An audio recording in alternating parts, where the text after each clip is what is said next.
Paramount's in big trouble.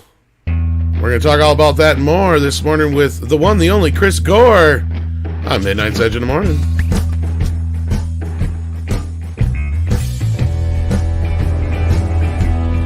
It's Wednesday.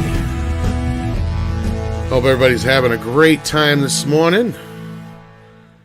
I know we are, because we're happy to have a very special guest with us. You may know him from such G4 shows as Attack of the Show. He is the founder of Film Threat, the one, the only Chris Gore. How you doing? Hey, Tom. I am waking up to all sorts of crazy news today. Crazy news, and I'm sort of in the hangover of having seen F9, the new Fast and the Furious movie, and I think the best way, we were talking before we went live, I think the best way to describe it is it's just like that Onion video from about 10 years ago where they interview the 5-year-old screenwriter of the Fast and the Furious. And it's basically a child. I remember that. Yeah, it's a kid playing with Hot Wheels is what it is. And it hasn't changed. That's the way these movies are. They're big and dumb and ridiculous and not to be taken seriously. So if you check your brain at the door, perhaps you'll have a good time. I don't know. Are you able to at least give your impressions? I know you can't give any spoilers, obviously, but did they say you're completely embargoed or? Not completely. There are some sort of big spoilers in the third act of just some crazy over the top stuff that has been actually speculated. So a lot of the people speculating, they are correct about directions that this franchise will go. But as a fan of my personal favorite Fast and the Furious movie is Tokyo Drift, which is sort of, somewhat out of the mold of the series. That's my personal favorite one. And if you're a fan of that movie, you're going to be very satisfied because there's some really cool connections to that film. So, but I mean, you got to go in knowing that you're going to see something big and dumb. So if you go in with your expectations lowered, past the basement, you're going to have a good time. All I will say about that is that when you look at other franchises in the past, like the franchises that got sequel and sequel and sequel, where they all went to die was when they went into space. And thank God the Fast and the Furious aren't there yet. Well, I will say this, when it comes to 9 films in the series, this is I would say the second worst one. I think we all agree that the worst 9th film in any series, and probably will hold that record forever, is The Rise of Skywalker. What a god-awful piece of garbage that film was. And it went to space too. Yeah. Yeah, oh my God. Oh God. Anyways, it's so funny. Every conversation seems like it will always drift into Star Wars for some reason, because it's the conversation we've been having for 40 plus years, and so it always comes around to that. But yeah, it's the second worst 9th film in a 9-film series. How about that? For a 9th film, I guess there's not much worse you can say than that. Yeah, precisely. I mean, Jason, by this point he was going to hell. He wasn't in space yet. Right. Hellraiser, I don't think got to this point. So I think yeah, there's not many series that get past 9. Star Trek barely. James Bond. Well, yeah, exactly. These franchises, but oh my God. Children of the Corn, maybe. Yeah. But let's say hello to all our lovely people in the chat. We've got Fractal Jack, Keely Chow, House of Trades, welcome, Mike Cat, Sander Hammerslag, how you doing? Jesse's in the house, how you doing, buddy? Spider Unlimited's here, Prince Andrew's here, Mecha J's here, Dash DC's here, welcome. We got Grand Wazoo 42. We've got our lovely Wrench Natasha hanging out in the chat. Good morning. We've got RJ Oldenburg. We got Roy Mitchell. We've got Stephanie Janicek in the house. How you doing? We also have some super chats we're going to get to. One from Mags. Welcome. Good morning. What are you ready to get on those real quick, Andre? Or are you still busy? Yeah, I am. But let's deal with the ones that we can get up on Let's do. Screen forever first. And on screen, we can get from Cromulus Prime, who says, did Chris Gore have anything to do with getting Ron Paul on Attack of the Show? That was an epiphany moment for me. Always enjoyed his segments too. Oh, well, thank you for the question, Cromulus Prime. Love that name. I did not have anything to do with getting Ron Paul on Attack of the Show. And I appreciate that you enjoyed my segments. I did have a lot to do with other people being on the show, just because at the time I started on Attack of the Show, they really didn't have a talent booking department. And I was just giving them emails and phone numbers I had for people like Kevin Smith and Morgan Spurlock and, James Gunn, or just people that I knew, just from being around the indie film world. This is 2005 when I first started. Didn't have anything to do with Ron Paul, but, Attack of the Show sort of came into its own later, like around 2007, 2009, I think like the sweet spot. But early on, I did help them with celebrity bookings. That's a very long answer to that question. I hope you got your $4.99 worth for that. I should say so. And then we also have Stephen Otten, who says, hail Andre, Tom, Chris, Wrenches, and Midnighters. I have only seen the first Fast and Furious movie, so I'm fired, maybe? Well, you would be if seeing all of them was a requirement, which it isn't, so I think you're good. Yeah.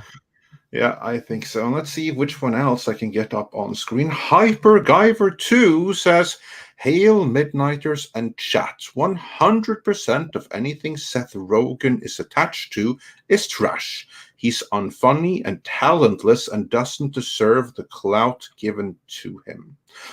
I used to like him. Then he did The Preacher. And that was one of my favorite comics. Yeah, I didn't mind him in his smaller... still haven't finished it.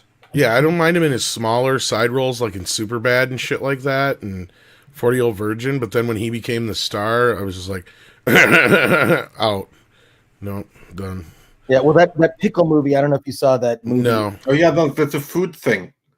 Well, there's the Pickled, where he basically plays two roles. He plays a younger version of himself when he plays his own great-grandfather. Oh, that I haven't It was seen. like a Netflix movie, I believe, if I'm not mistaken. Yeah, it's I believe it's on HBO Max now, but or something like that, yeah. It's not funny. It's like a script from the 80s that like wasn't modernized or something.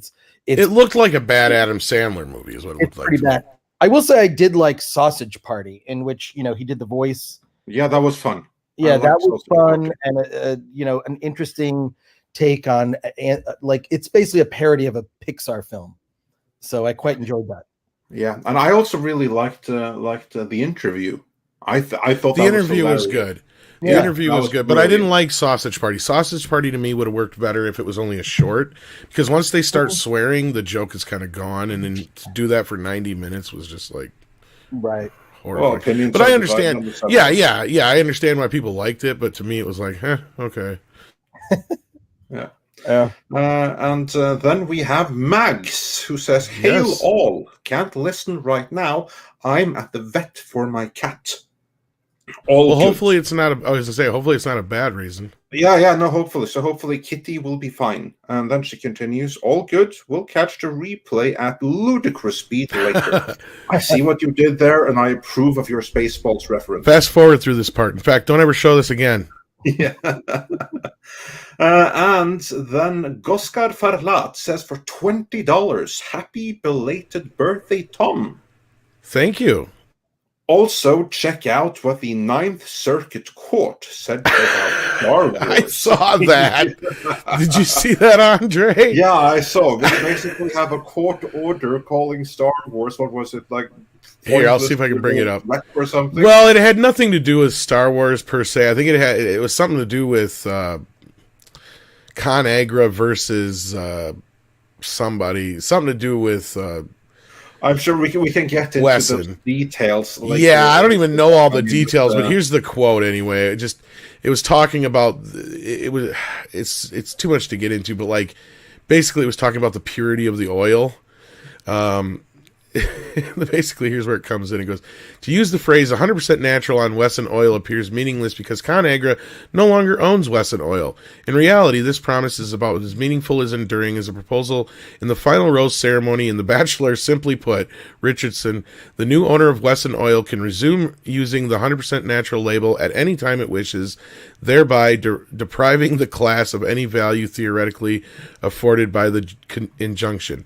ConAgra thus essentially agreed not to do something over which it lacks the power to do. That is like George Lucas promising no more mediocre and schlocky Star Wars sequels shortly after selling the franchise to Disney. Such a promise would be illusionary.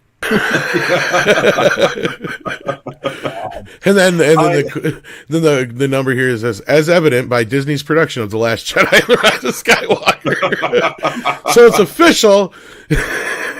I approve of this verdict. I approve of this judge. But what it sounds like to me is this new company that bought out Wesson Oil or whatever wants to continue to use their catchphrase, and ConAgra is like, you can't do that. You know, so that's what it sounds like to me. I'm just guessing on the lawsuit. That's what it looks like, though. Yeah. But moving on, we have a couple more super chats I want to get through before we start getting into the main stories of the day. Spider Unlimited says for $24.99, happy belated birthday, Tom. Wish I could have caught the stream, but cheers to many more. Hope so, and thank you. Appreciate it. Yes, thank you so much for that. And Drive-By Commenter says for $10, so thank you. Hey all, been watching Tyler Mowry's screenwriting channel. He talks quite a bit of the importance of want versus cost in films. Would you, Chris, say this is a core part of good films? I don't know. I don't know Tyler Mowry's screenwriting channel, but with regard to cost and budget and films, I think that what I've always championed is independent films. And I feel like that's the place where ideas thrive. And I think you cannot, there's no correlation between a quality film and money spent, right? And when you look at the early films of a lot of independent filmmakers whose careers have crossed over into Hollywood, I'm talking about people like Christopher Nolan or James Gunn, they really didn't have a lot of resources, and so they had to thrive in the realm of ideas. So I don't know if that actually addresses what he's implying there, and I'm not familiar with Tyler, but that's why I've always surrounded myself with indie films that I think excel in the area of ideas, because that's something that Hollywood is clearly doesn't have any, which is why they just continue to regurgitate franchises and brands. So, and I have a recommendation. You should see Christopher Nolan's, his first feature film is called Following. He made it over a summer. He could only afford a certain amount of film, so the movie's in black and white. It has ideas that kind of connect to Inception, and it's the only DVD for which he ever did a commentary. Christopher Nolan does not do commentaries. I mean, he does behind the scenes stuff, which is really insightful, but it's the only movie he ever did a commentary for, and I'm sure you can find Following somewhere. But he could only afford to purchase one can of film, and he could afford it with his day job. And so he would shoot on weekends over a summer. By the time the summer was over, he had a feature film.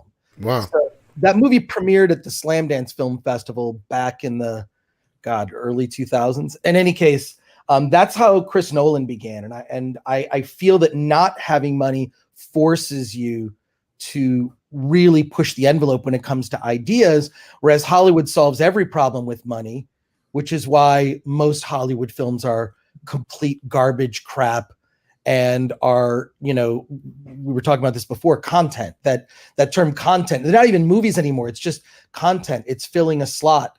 It's filling we have to have 30 new movies on our streaming platform this month. I guess we'll just make these, which accounts for that terrible Amy Adams movie that's on Netflix now. I couldn't get through the first 30 minutes of that film. What hot garbage. So I don't know. I feel bad. I'm not really familiar with what you're asking, but I hope that addresses it. Drive by.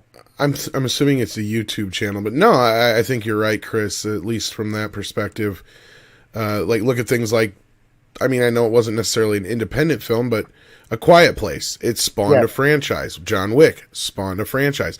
These are the kind of things that used to happen back in the 70s and 80s that spawned franchises, and we haven't seen that anymore. And then when you talk about, how, you gotta work on your toes when you don't have the money or the budget to make these bigger movies. Like Jaws is always my go-to example. If it wasn't for the fact that shark didn't work and Steven couldn't just throw a bunch of money at everything, he would probably be a schlocky B movie director to this day. I stand by that, because if that shark would have worked, he'd have been like the next, John Carpenter instead of Steven Spielberg, probably, or something like that. Well, it would have been a bad Roger Corman movie. Exactly my point. Yeah, I don't mean to use John Carpenter. He's a bad example, but somebody like that just didn't really rise, to their full potential. But yeah. Yeah. So, and also happy belated birthday. Oh, well, thank you, Chris. I'm not, social media is, I feel like the less time I spend on social media, there is a direct correlation to my level of contentment and happiness. So, the less time I spend on social media, the better. So I missed your message. Well, no, we were actually having a great conversation the other night that I couldn't partake in too much because I was producing Toxic Femme at the time, but you brought up independent film at that time, and there's a few things you talked about I hope we can discuss in the future. But that was one thing you kept talking about or bringing up, was just that, how there's so much out there to see, or there's so much we bitch about not seeing good stuff, but we're just not finding it because of the way things are right now. And that's something you want to really do, is bring a lot more independent film to people's attention. Yes, that is my mission, and has been since I started Film Threat 36 years ago out of high school. This is why they call me the Ancient One. So, but yes, I've been around indie film for a long time, and I feel like, not to segue too much, but when you're on Friday Night Tights and I watch that show, I watch a lot of stuff, but like that's one that I watch on the regular. And there's a lot of talk of like, we got to make our own stuff. It's already happening. It's already being made. There is new stuff being made right now. The problem is that the oxygen is taken out of the air by all the big movies, right? Like the big movies get all the press attention. There is a lot to be said for YouTube channels being built on taking a shit on these big Hollywood films, deservedly so.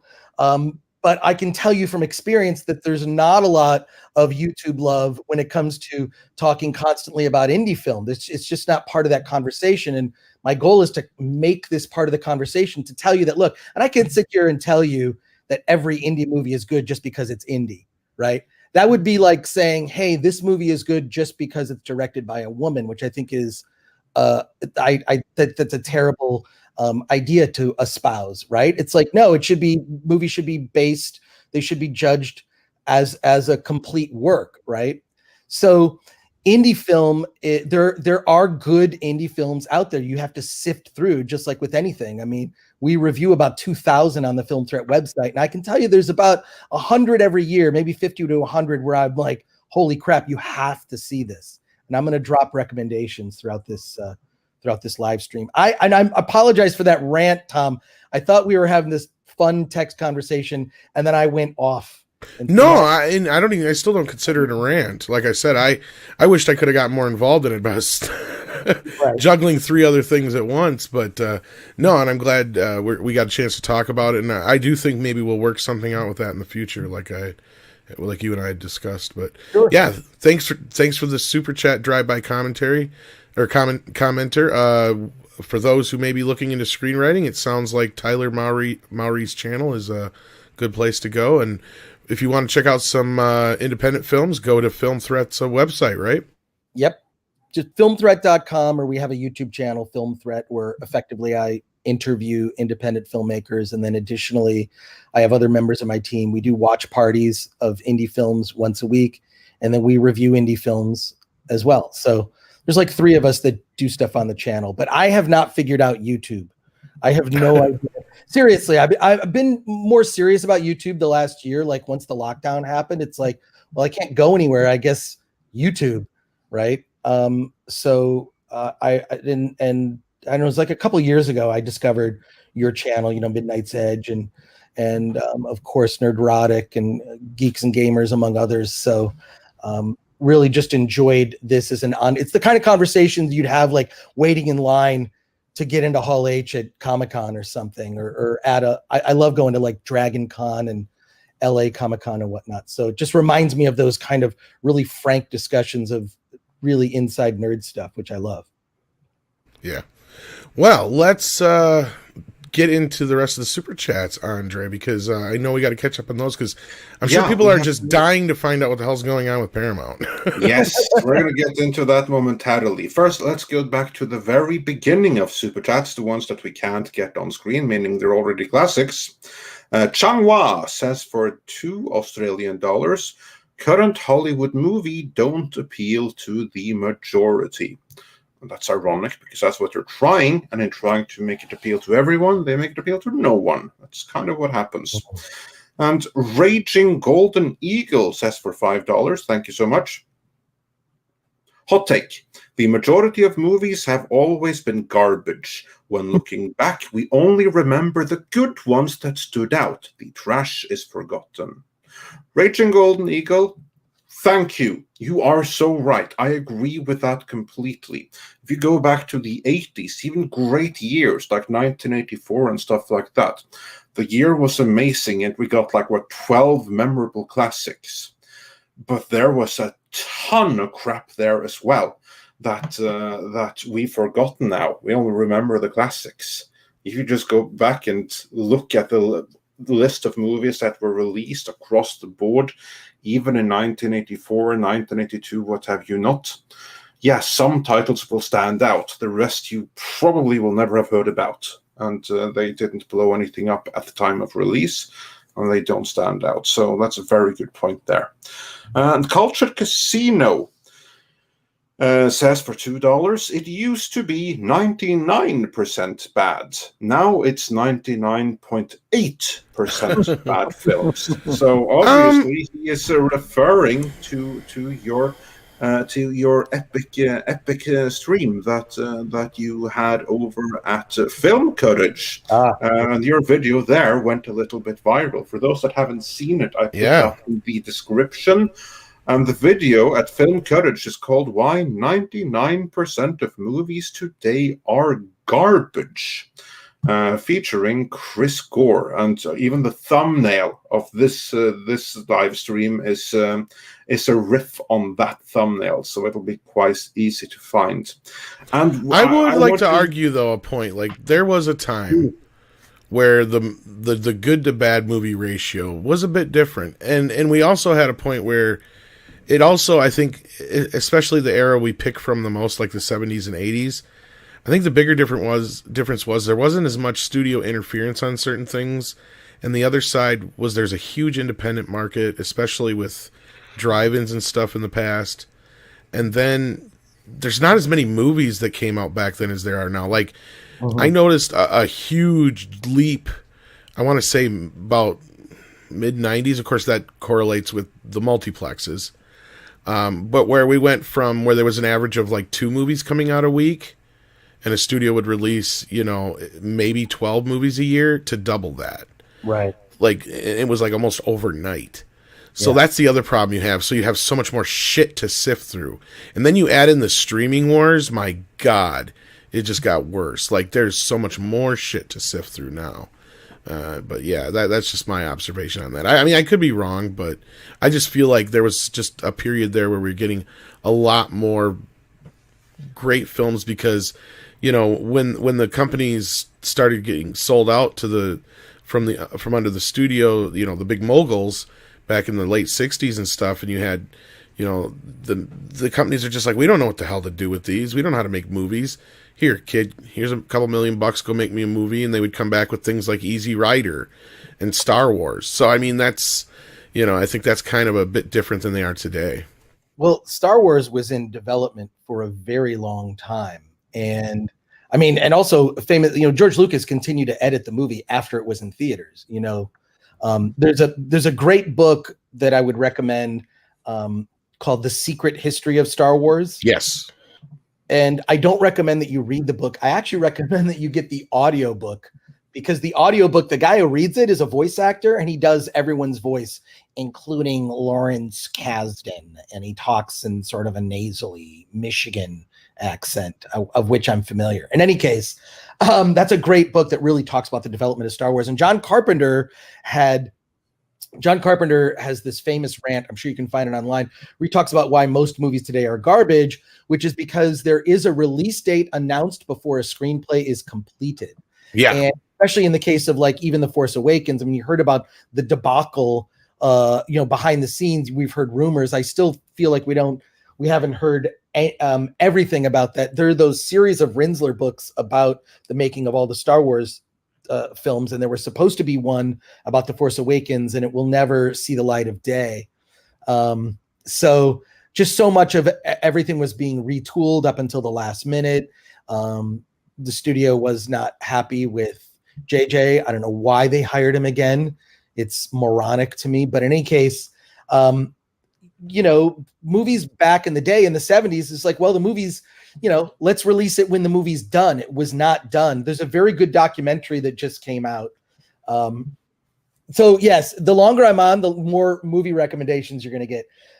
It's a documentary that just came out. It's called Laddie, Laddie, and it's about Alan Ladd Jr., who was the person who famously greenlit Star Wars, and he, was instrumental in the development of other films, such as The Omen and The Exorcist, and a lot of iconic films from the 70s kind of came through him. And he gave, there was just a different philosophy with the way that the sausage was made back then. I mean, now Francis Ford Coppola refers to big studio filmmaking now as it's just factory films. These are movies that are made by a factory. There is a process, and they're just put out that way, and the artistry is lost. I fear that there will never be another George Lucas, who at his heart, George Lucas is an independent filmmaker. I mean, he left Hollywood to go back to Marin County because he just didn't like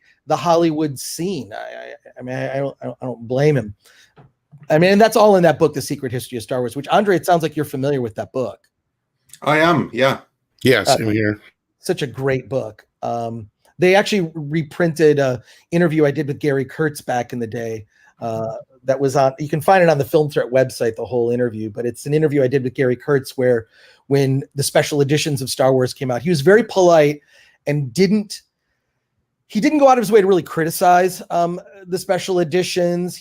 I believe he's very deferential to George and appreciated, his relationship with George. But he did say that the thing that bothered him about the special editions were that in the Rebel Assault's final attack on the Death Star, the music cues are off because of the special effects are redone. All the music cues are off. It lacks the, poetic editing courtesy of Marsha Lucas, which someone should do a documentary about her someday. She's the real unsung hero of Star Wars. You have this saying that behind every successful man, there's a strong woman or something to that end. And it's so true, certainly in that case. I mean, just look at what George Lucas did with Marsha Lucas helping him every step of the way in the original trilogy, compared to what he did when left completely to his own devices with the prequels.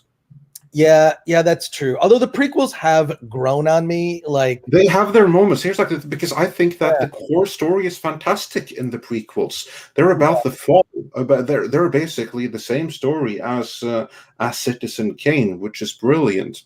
But it's the details in the execution and presentation, and I think that is what Marsha Lucas and everyone else that were there did in the original trilogy. They worked with the Lucas core idea, but they helped him with the execution and the presentation to make classics, which are the original trilogy. Without that input, and not to throw in another recommendation for a movie, but if you're a prequels fan, there is a documentary called The Prequels Strike Back. It's made by an Austin filmmaker who saw the prequels when he was a little kid, suddenly got access to the internet as a teenager and didn't realize that everyone hated the prequels. He was a huge prequel fan as a child, and he makes the prequels Strike Back as his documentary to defend the seat. I'm not saying it because I'm also in that documentary, but I did contribute to the Kickstarter to get that movie made, and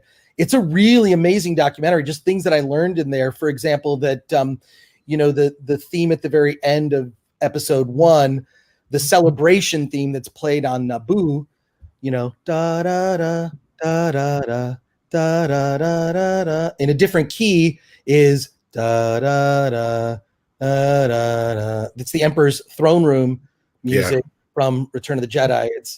That's probably something you guys already know, but that was news to me when I saw that doc. So really a lot of interesting insights. So.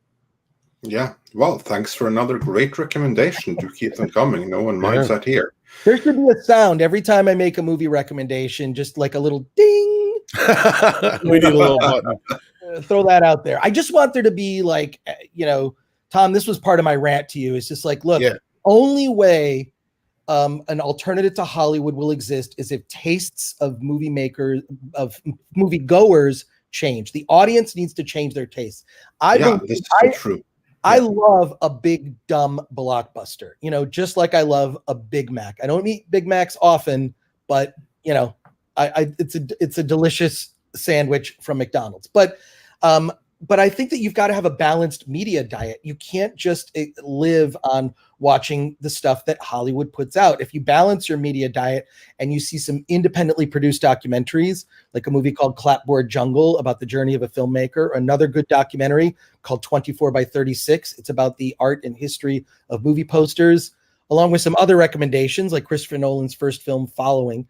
You need to balance your media diet and see indie films and mix that with some blockbusters. That way, when the blockbusters suck, which is often, it doesn't hit you so hard because, well, I'm just going to go watch an indie movie of a higher quality, and it'll sort of soften the blow, so to speak. So I knew I would derail this. Why did you guys want to have me on? No, you're fine. No worries. My apologies. No, actually, why else would we have you on? So perfect. Okay. I mean, derailing is what we do, isn't it? That's the story of my life. That's what I live for. No, we were building up the crowd, and I think it's a good time to probably segue. Did we have any more super chats, Andre? I think we have many more super chats, but we only have Chris for a limited period of time. Yeah, so let's segue. So I think we probably should segue into the main topic, and we'll deal with the super chats afterwards. Well, of course, the story of Seth Rogen working on Ninja Turtles wasn't new. This was something that actually dropped a while back. But I have a feeling the news dropped yesterday for good reason, and it had more to do with this than anything. I think they were trying to distract from Paramount being at the center of a huge tax fraud allegation. Now, this is a very complicated, messy thing. I did see if our good buddy Mexican Iron Man could pop in a little bit and maybe explain some of this to us.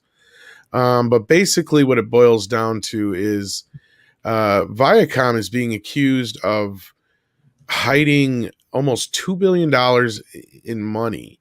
And the breakdown from the New York Times, which was this huge story, but Uprocks did a great job of breaking it down here. Here's the main bit when it comes to specifically Ninja Turtles. And I think Transformers is also involved in this. But the difference between Transformers and Ninja Turtles is Viacom owns Ninja Turtles outright. They don't own Transformers.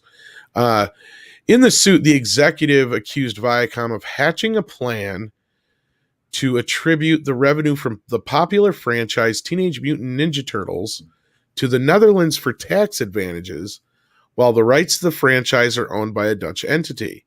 All the business concerning those rights took place in New York, the suit read. The sole purpose of transferring the license rights to the Netherlands company was to avoid the U.S. tax burden, the suit added. The study noted that Viacom transferred its intellectual property rights to a subsidiary in Britain in 2015, which, if I remember right, I think they bought the Ninja Turtles in 2012, while keeping the Dutch entities operating as a sub-branch of the British unit. as the jumping off point for selling foreign rights. The transfer, essentially a sale from one Viacom subsidiary to another, created a tax benefit, the study said. The transaction was worth $1.8 billion, according to company records cited by the study. The sum it can amortize over many years. Now, that is not a small amount to sneeze at in the least. And as anybody knows, Ninja Turtles is no small franchise, and for them to pull something like this just seems odd. I'm trying to wrap my head around exactly what they fucking did here. No, I see exactly what they did. Yeah, and I was going to say, I was going to that throw they the did, ball yeah. to you anyway, Andre, because you're the money man here. One of them, anyway. So, what do you see going on here? Yeah, okay. First of all, like, this original story was in the New York Times, and the New York Times is behind the paywall, and I have no intention of paying anything to supporting that. So all we're seeing here is a tiny little clip of the main story, and it very well could be that the full story isn't here, since this is a very, very long original story that has been cut down and summarized, and then they couldn't do anymore, so then they have a quote here. But based on my reading of what is here, basically what happened was that in order to create a loophole, what they did is that internally within Viacom CBS, they sold off the Turtles license from one entity to another entity under their Dutch branch. That way, they can claim like a tax benefit, basically, in the US for having made that sale or offloaded that. Probably there's some debt thing that goes into this as well. I would certainly imagine that the Dutch entity must have picked up some amount of debt, best guess, which is probably only also on paper between different entities. Well, not to interrupt, but yeah, and then this new entity, or then the rights is then moved to the Dutch entity, so that now all the business is done from New York and in America, but they can funnel it through this new Dutch entity, so that they can claim to American authorities that all tax has to be paid from there. And then they obviously must have a super beneficial deal for that Dutch entity, so they don't really pay anything there either if they even report anything. So basically, it's just a matter of where do they report the money as income, and how much of that income is actually reported as income, and how much is hidden, among other places. I mean, there's a lot you can do with financial acrobatics. If we have Mike come on, I'm sure he can explain in more detail.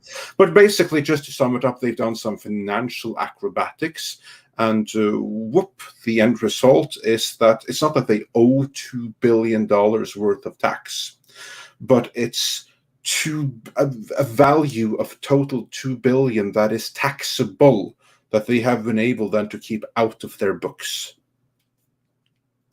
Now, it's not that they owe $2 billion of tax. It's that they owe maybe a few $100 million.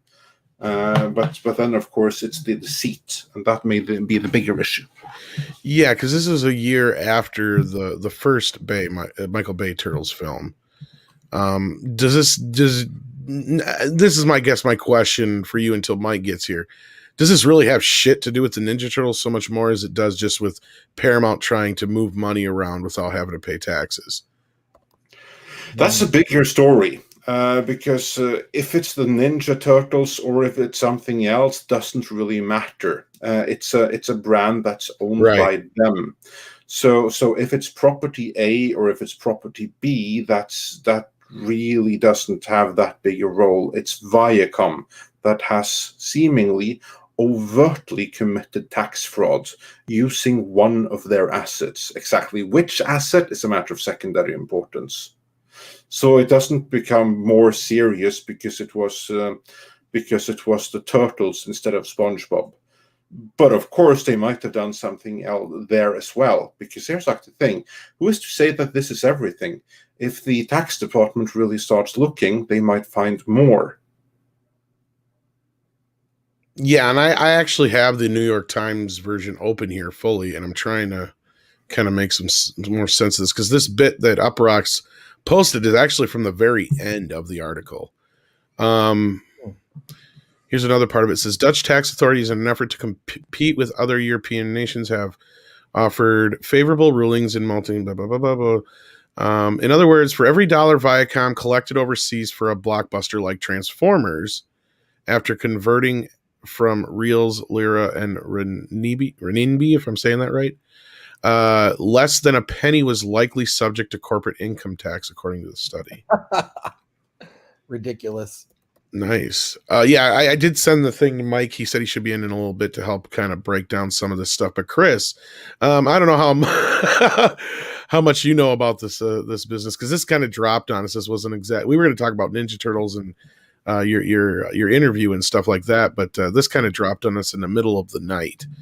So what's your overall kind of just take on this? I'm sure you don't have a grasp on all of it yet, but look, creative accounting is something that Hollywood thrives on. I mean, it's basically that's a proud tradition, isn't it? It's. I mean, this business is effectively criminal, right?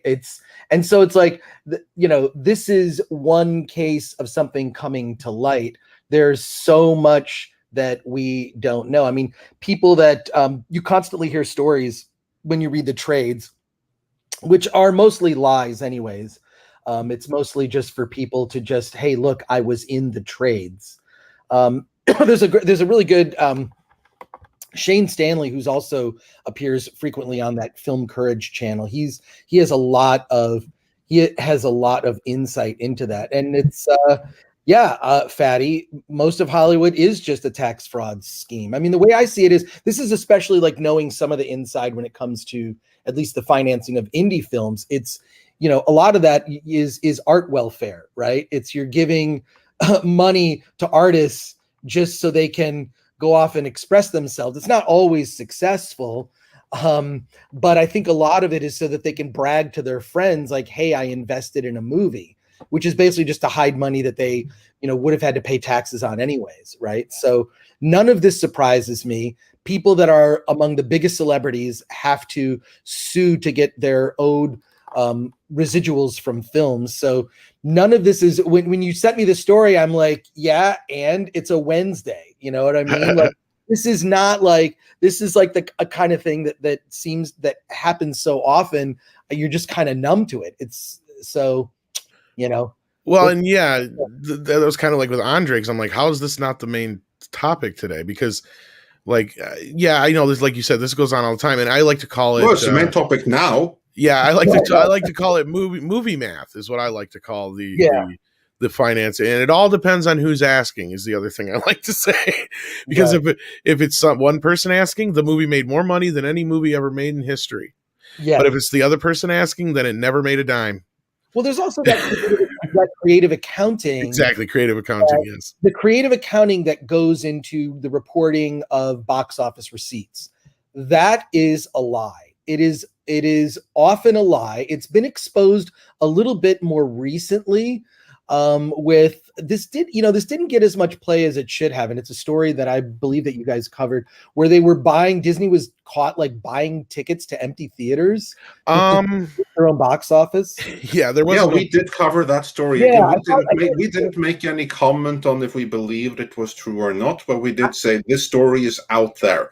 There are accusations because people are registering that this is $1 billion movie, but everyone who goes to screenings, they're empty, and that's usually not the case for $1 billion movies. So what's going on? So we did mention that in a video, but it's not like we made any huge accusation. The most we could confirm was I did talk to a few people who worked at theaters, and they did say, they had some sold out screenings that for some reason were completely empty or only had like 1 or 2 people show up. That's so bizarre. Yeah. But it's not surprising, because a lot of this has to do with, being able to publicly report this. So, for example, like my mother, who is not savvy at all when it comes to the film industry, she knows what the #1 movie at the box office is because it's used as a marketing tool, right? Oh yeah, it's always like #1. the #1 movie in America is Fast and the Furious 9. That's always Exactly. But box office, I think, tying into previous conversation, box office is no correlation for quality ever. But it is something that's used for marketing purposes. So getting that $1 billion number, which they can only get with worldwide receipts, because technically speaking, in the United States, fewer people are going to the movies because it's too darn expensive. It's just too. So if you actually look at like number of tickets sold, and cut the dollar figure out of that, and adjust for inflation, I mean, I think the #1 movie of all time is still Gone with the Wind. At least by ticket sales. Yes, I think you're right. I prefer the way they do it in France. Actually, I'm not sure if you're aware, but in France, No. they report the number of people that have seen a film. You can look this up, and they even count screenings that are for press and media. And if you see a movie for free, they want to know the exact number of people who saw a movie. The dollar figure, the amount of revenue generated is irrelevant. They want to know the number of people who saw a film. That's a better way to gauge popularity. So now we do have popularity. We have another very popular guest joining us who also has quite a lot of knowledge in these matters. Welcome, Script Doctor. Welcome. Wow, popular. I didn't expect that, but thank you for the compliment. Hello, everybody. Hello, Chris. Hey. Nice to meet you. Good to meet you. Good to talk to you. Yeah, I don't know if you haven't met Script Doctor, but I don't know if you know about him or not. But he's incognito. Yeah, that's great. Awesome. Well, let's get some insight, huh?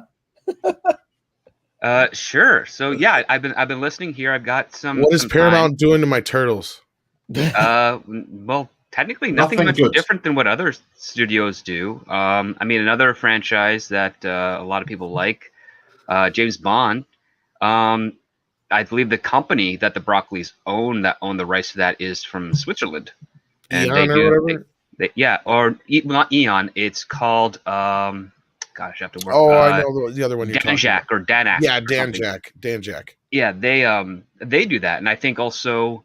I mean, I suspected this actually because you guys brought up Captain Marvel. I was actually suspecting that when Captain Marvel came out, and had that $1 billion empty theater type issue, that perhaps Disney and Marvel somehow maybe did some international stuff as well with the rights in order to sort of skew some of their worldwide numbers a little bit, just like speculatively thinking, because it's like, well, I mean, if you can get like popular showings or at least lots of tickets sold foreign wise, but you really want those domestic numbers to come up, you can go through a third party subsidiary and move that money around quite easily, because I've seen that Hollywood math before, especially when something is like, oh, we got to hit this budget, or sorry, we got to hit this return in order for the heads to get their bonuses. They will play around with a lot of numbers, and sometimes they'll pull from an advertising budget and refactor that into ticket sales as like promotional work.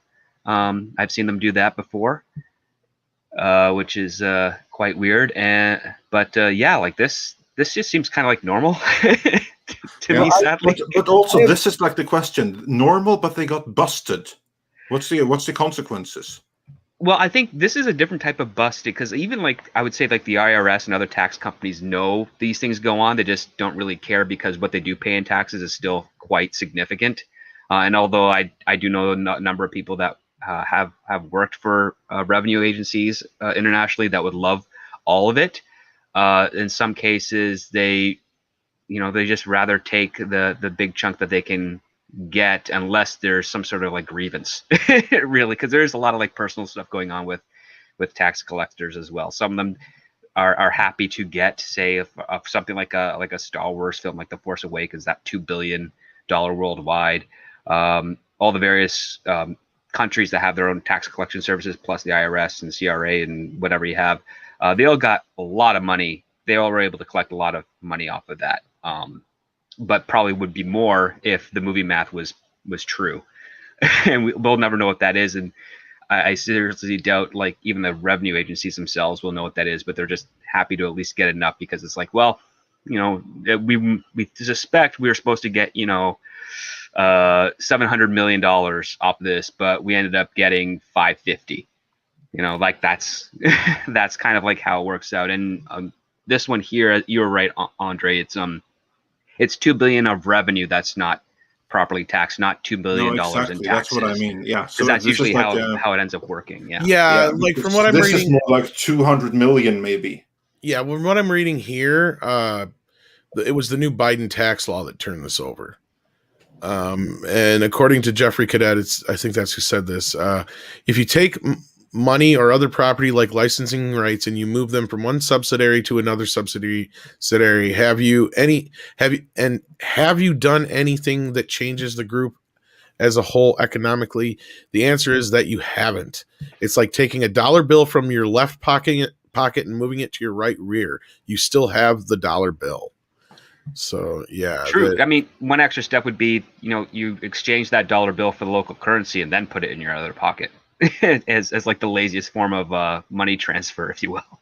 Yeah, it says it goes into about like subsidiaries in the Netherlands for foreign licensing rights, and yeah, I'm going to try and get this transcribed over to you, Andre. This is the full version here that I got in front of me, but yeah, we can maybe do a separate video. Yeah, we're going to have to, man. Yeah. This is a Midnight's Edge video. But yeah, you know, it also mentions Star Trek and all these other things. But that's the thing is, more or less, you know, we've been asking for years how Paramount's been able to afford a lot of this shit. Well, it's because they ain't paying no taxes. Well, not only that, they also take advantage of every tax credit a country has, whether it's like a distribution deal tax credit or a production deal tax credit. Every studio does that.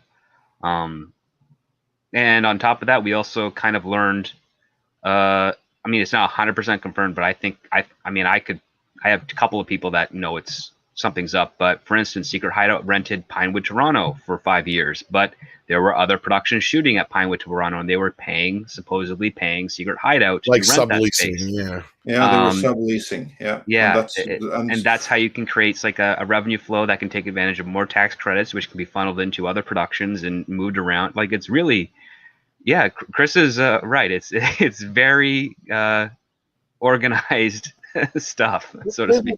I mean, there's a version of this that happens in the indie film world all the time. It's I'm sure you're familiar with the term four-walling a theater, right? Oh yeah, you buy a theater for a couple weeks. And so I co-wrote a script for and produced a film years ago called My Big Fat Independent Movie. There should be that sound now every time I mention a movie you should see. But My Big Fat Independent Movie recommendation. So when we released it, we opened at one of the Lemley theaters. We rented it, but we also bought all the tickets and just gave them away. So technically, on our opening night, we had a sold out movie, right? And that's something that we were reported in the box office, not in the top 10 for that week, but we were in the top like 25, and that just happens all the time in the world of indie film. You rent the theater, you buy all the tickets that would have sold, you give them away to people, so you're trying to get people to go see your movie. But this happens all the time in indie film. It really, you want to have a decent theatrical run, and the reason that we did the theatrical run is I sold the rights to Anchor Bay at the time, and they gave us extra money if we would release the movie in theaters in 10 of the top markets. And the reason for that is that's because that's where the Best Buy buyers were. So what it is a decent theatrical run, which, you can get some good press in the trades. You can show that the film performed at the box office. That will help you later down the road when it comes to selling things like getting your DVD into Blockbuster with an end cap, which is what we did. We had end caps for the movie when it was released. And additionally, it helps with a sale to cable. And we did a split deal with Showtime and the Sundance Channel, where we sold one of them the unrated version and the other one the R-rated version. So box office is really important because it affects, all the different other revenue streams down the road, which is why you see this fiddling with these numbers constantly, and why something like a Captain Marvel will happen, which is objectively one of the worst, probably if not the worst Marvel film. What can you say? This is why when you sent me the stories, this is just not surprising, Tom. So there you go. There's my perspective. No, I get where you're coming from there. I hear you. Yeah. Yeah. Well, that's from the post-production angle, because you like on the independent side for production, I've seen people get an art grant for $50,000 and roll that over through what they call like check stamping with accountants. So they'll take the check, they will put it into a bank account, they'll write out a whole bunch of other checks, emptying that account to all their departments to pay them. They'll get stamped. Then the money will be quote unquote handed back to the original production, and then they'll use that to pay for other stuff. And it just cycles through. So a $50,000 check ends up turning into a $3 million budget film. and it's just like how they pull this off. But I mean, it works. And when they get their tax credits for it on top of that, where for post-production and everything else, yeah, they end up making, it's kind of like the producers, the Mel Brooks film brought to life in some degree. Like, it doesn't even matter if it's successful or not. They've just moved the money around so many times that they're able to take advantage of all these other programs and subsidiaries and tax credits that they can walk away. Each person working on the principal production of the film can walk away with several thousands of dollars on the indie side of things without actually having to have spent any of their own money.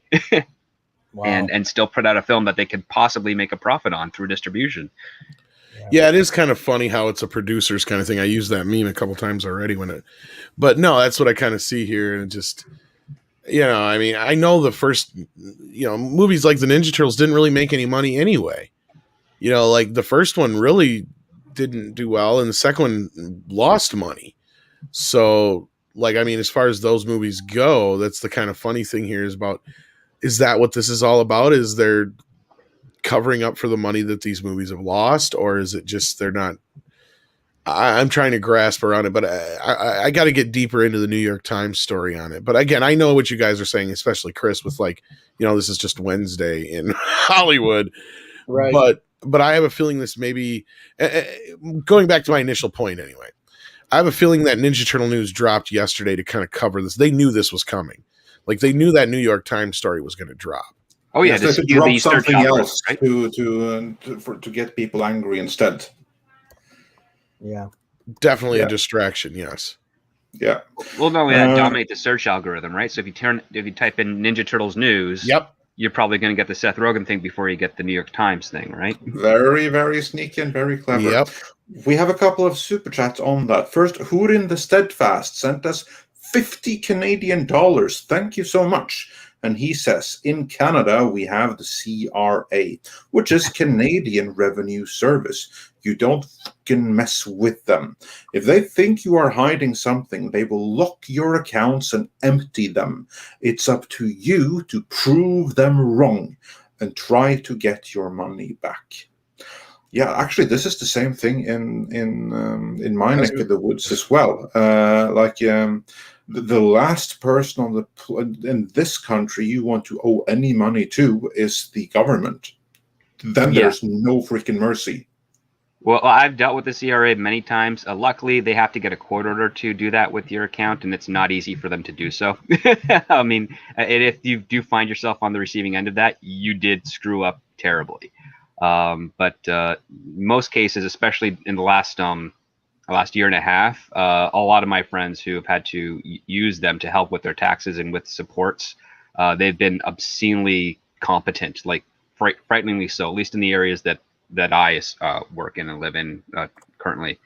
So that's been raising an eyebrow quite weird. It's like, wait, you've been this good all this long, or you just been screwing up because you're lazy, or like what's going on, right? So but you don't want to mess with those types of services if you can avoid it. Yeah, no, far from it. And also a Valiant Renegade, who also comes from a world of finance, says, I could easily go into an informed diatribe about this tax business and this Viacom case.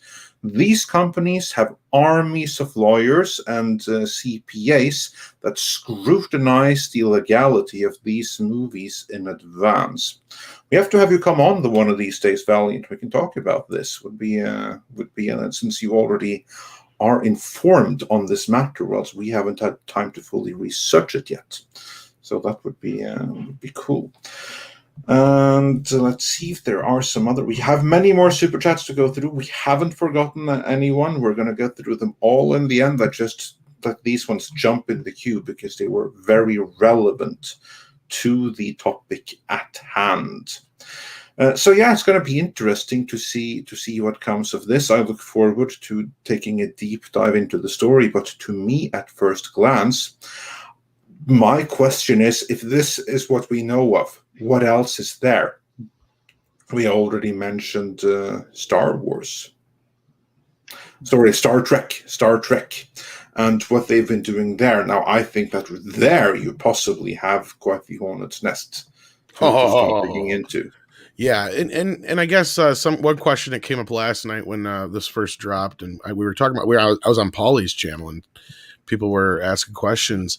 Is there a chance that Paramount could lose the Ninja Turtles in this situation, or is that just nothing to do with this? This has nothing to do with it. This has nothing to do with the rights to the so like they couldn't be Ninja Turtles. They may not seize the rights or anything like that. And I see absolutely no reason why they should be up for grabs at all. What's going to happen is that they will be given the back tax that they were supposed to have paid all along, plus they will be given a fine for the cheat. So you think that's what will happen? Is Paramount will just pay for it to make it go away somehow? Well, they'll pay for it and then be able to write it off later. Yes, exactly. That is exactly what I think is going to happen. I don't think it's going to be a bigger deal than that. But again, if this is all, that's all there's going to be. They're going to get a smack on the ribs from the IRS. They'll have to pay the back tax and a fine, and that'll be the end of the story, unless someone does a full audit and finds more. That's the only way that this can escalate anymore. And from my reading of the situation, the Turtles is complete coincidence. They're just the ones that had to be moved, but that doesn't mean that they are at any kind of risk of losing them. If they own them outright, they own them right. Then it's just a matter of paying the back tax and paying the fine, and then they're all good. Yeah, and there's probably other film franchises that are associated with this, because there's the Ninja Turtles that are at the center. There's probably other ones. There are. And to sort of draw a little parallel, I mean, this is $2 billion is nothing to shake your head at, but the SEC is still looking at Disney for $6 billion of cooking the books as well, and that's about 2.5 years in right now, and not much has really moved on that as far as we know, at least as far as I know. So yeah, this is again par for the course, sadly, but it's just how things are done. Yeah, I don't think that this is quite as bad as it might look.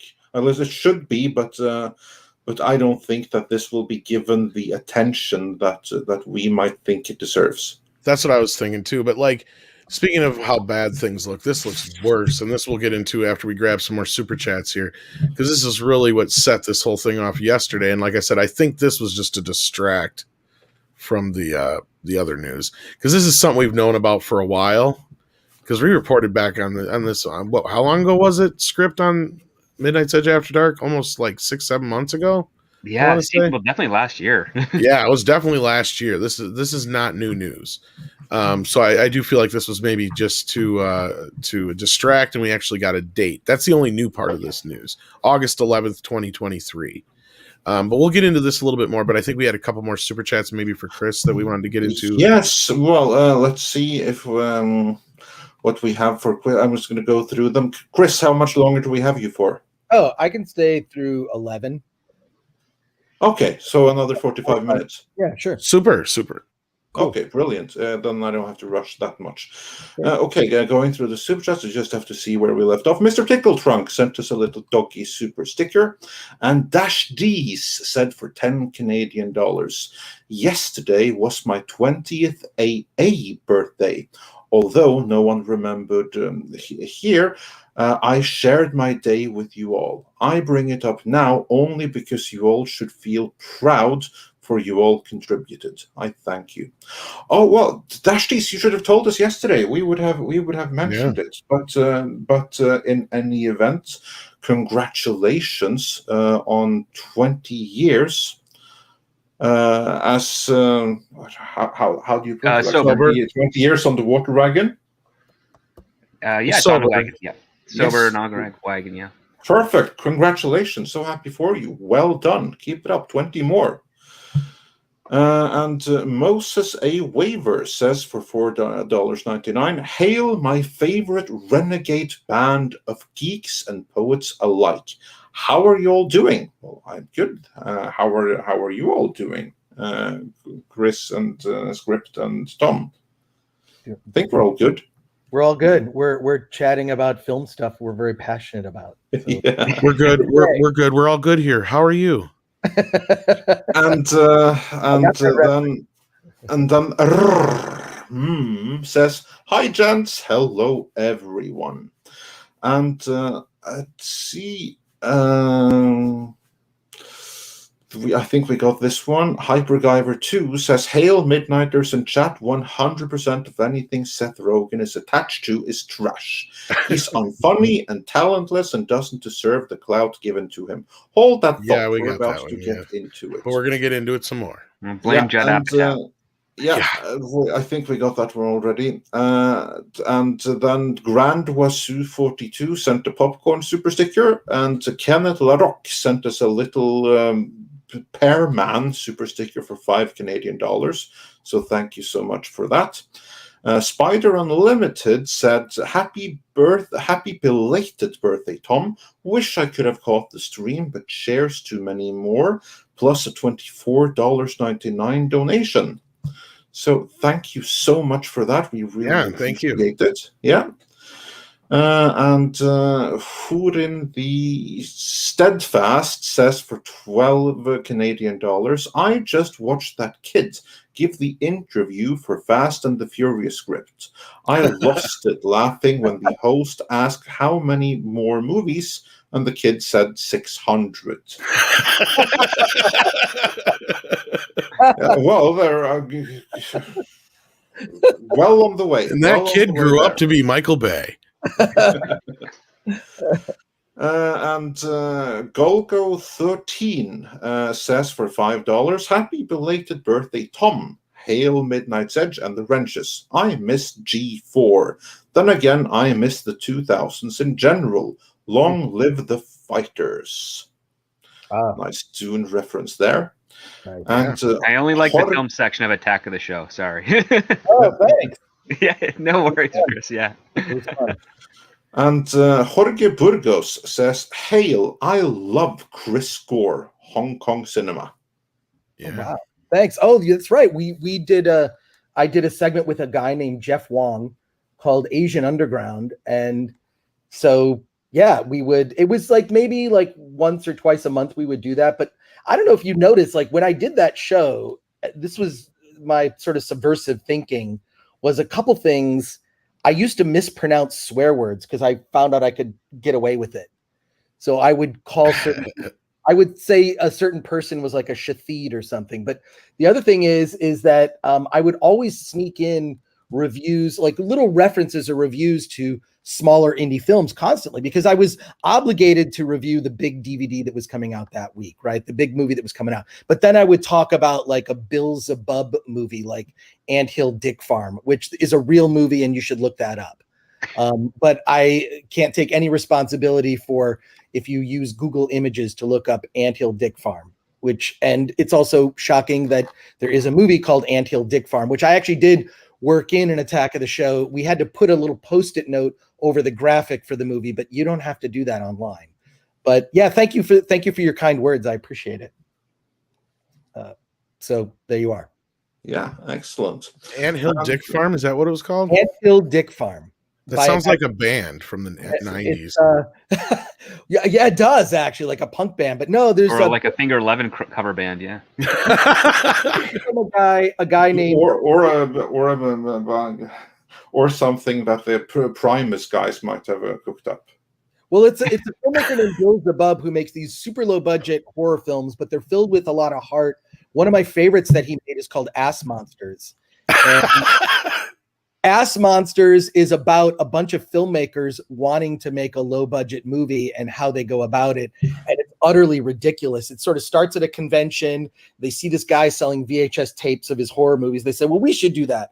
Then they go out and they make a movie called, I'll put in the private chat, I'll put a link to an interview I did with Bill Zabub. But I was constantly doing that on Attack of the Show. I was like, I'm going to do the little mainstream big Hollywood movie that you want me to cover because that's my job, but I'm going to work in all these other indie films and small movies and documentaries and horror films. And sort of that's my beef with, you guys, Tom, when I was ranting toward you, like start talking about those movies, start elevating those and just have a balanced media diet, So I didn't take it as a rant, and no, you're right.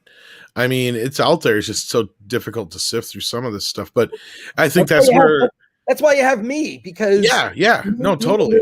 There's I have 30 writers who write for Film Threat. If you want to write for Film Threat, you can just go to filmthreat.com. There's a contact, and that email goes directly to me, and I can pass you on to the editor, Alan. If you we have 30 writers from all over the world that contribute reviews, because we have a submission, anyone can get reviewed on Film Threat, right? Anyone. And we're a Rotten Tomatoes accredited outlet. So I have some perspective on Rotten Tomatoes, which maybe for another time. Ant Farm Dickhole. Yes, thank you for someone it's Ant Farm Dickhole. Why did I get that? Sorry. They're having fun with it in the chat. They definitely are. Thank you, people in the chat. You're way ahead of me. But yeah, no, that's just, it's, there's a really good rant that Matt Groening did about leaking subversive ideas into the mainstream. This is before he did the Simpsons. This is when he was doing Life in Hell as a comic strip.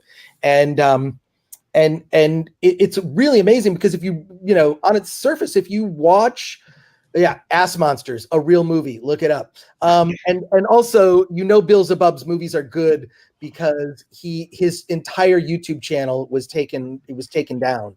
So it's really hard to find his stuff. But yeah, in this, I mean, if you look at The Simpsons, what they said about politics, what The Simpsons said about drugs and religion, if The Simpsons was a live action show instead of a cartoon, it would have been banned from television. So I think it's necessary to kind of leak these ideas and not just stick with the narrative that mainstream Hollywood wants us to talk about. I mean, Hollywood is run by publicists, right? The publicists say, here's what's important for you to focus on and talk about.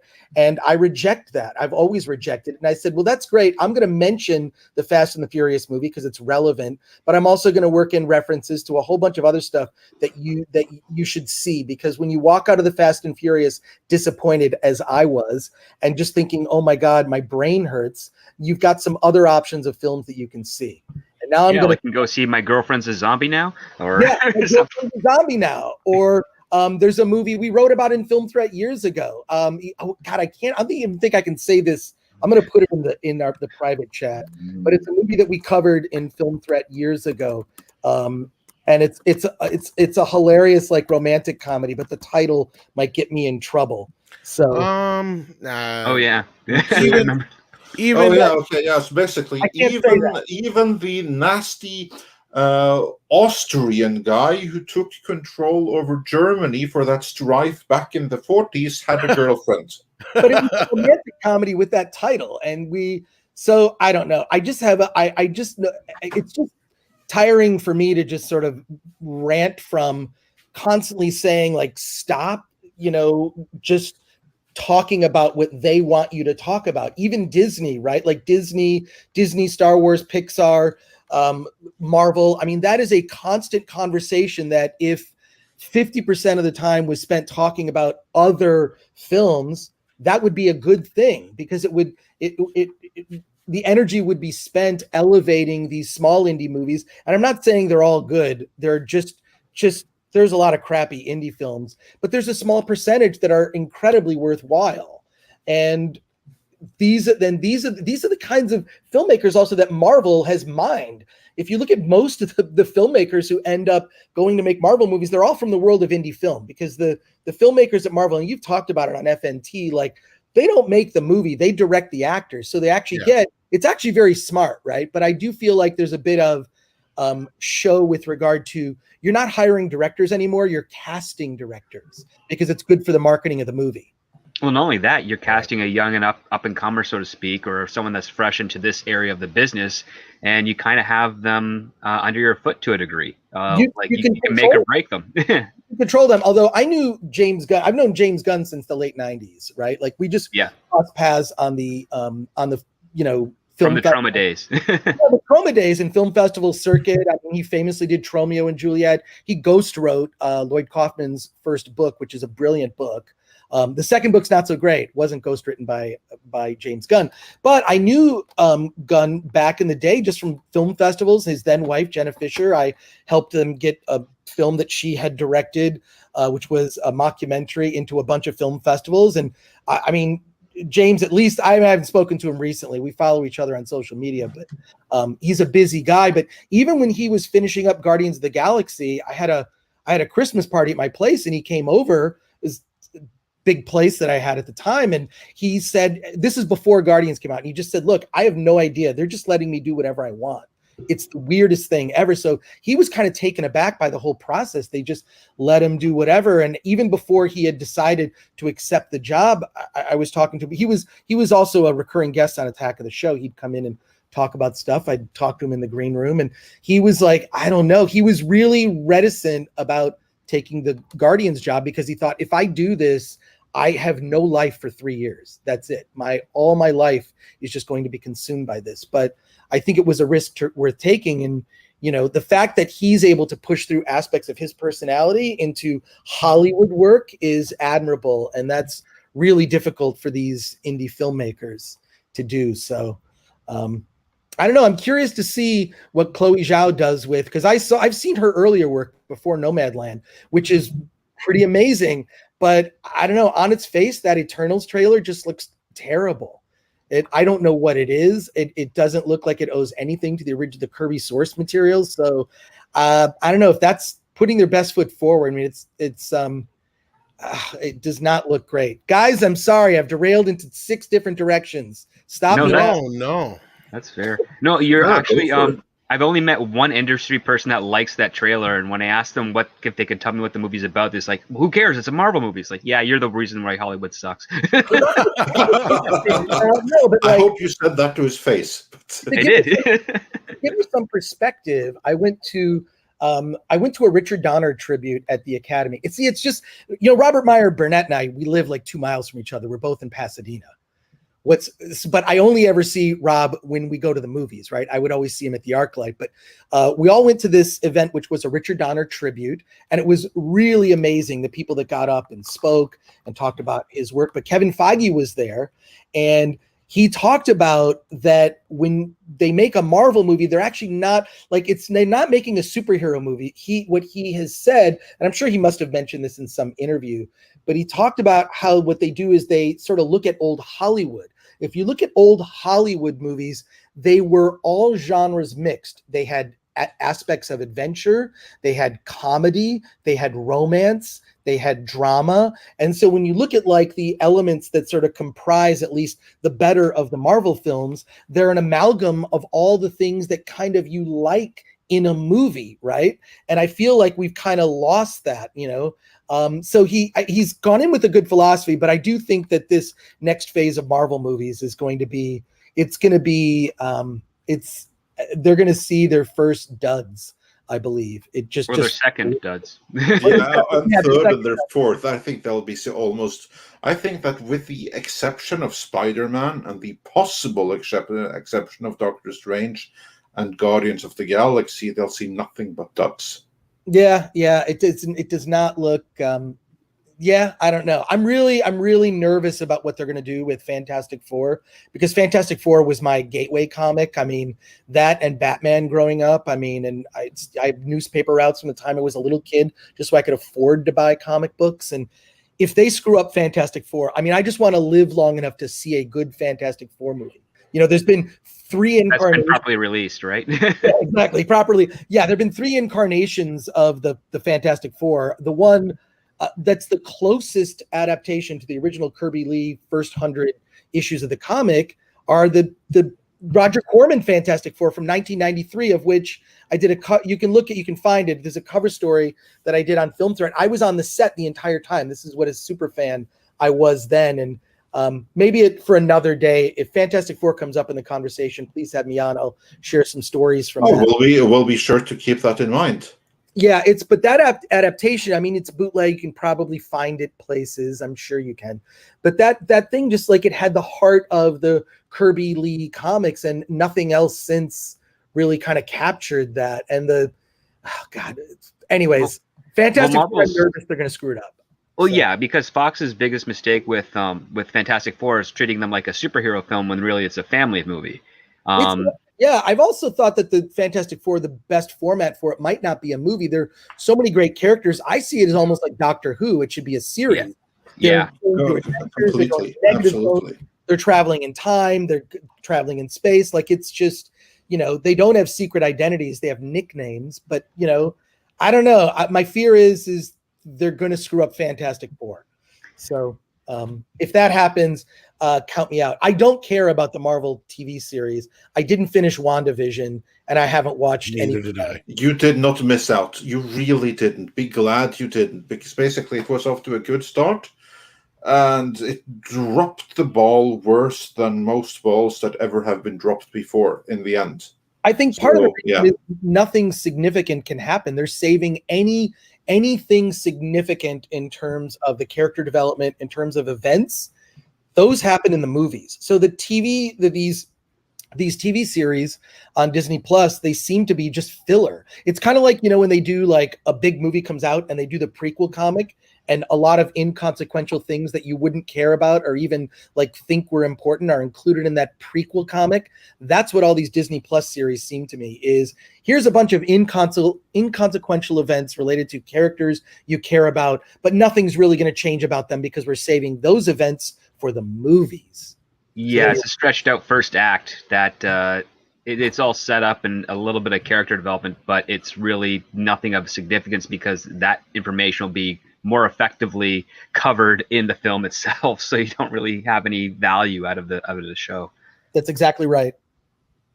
No, and that's why last night, like, I liked the idea, and I don't know if we'll work anything or what exactly we'll do with it, but like, you and I were just discussing, or if it was the night before, I can't remember which night before, where I said, it'd be really cool even if you just, send us like 5 or 10 recommendations of the week, and we can throw it up on Friday's show or whatever of independent films. Because like I said, I think that's the biggest issue is just people finding them. But no, first of all, I agree with you. I mean, like, we get so many, because we actually have a way for filmmakers. If you go to if you're a filmmaker listening to this right now, or you've discovered this live stream on video later, send us your movie, short film, a movie that you made that's on YouTube, doesn't matter. We have a submission system where you submit the film for review. And if it's a feature film, the Rotten Tomatoes is a big part of marketing for indie movies. It helps a lot.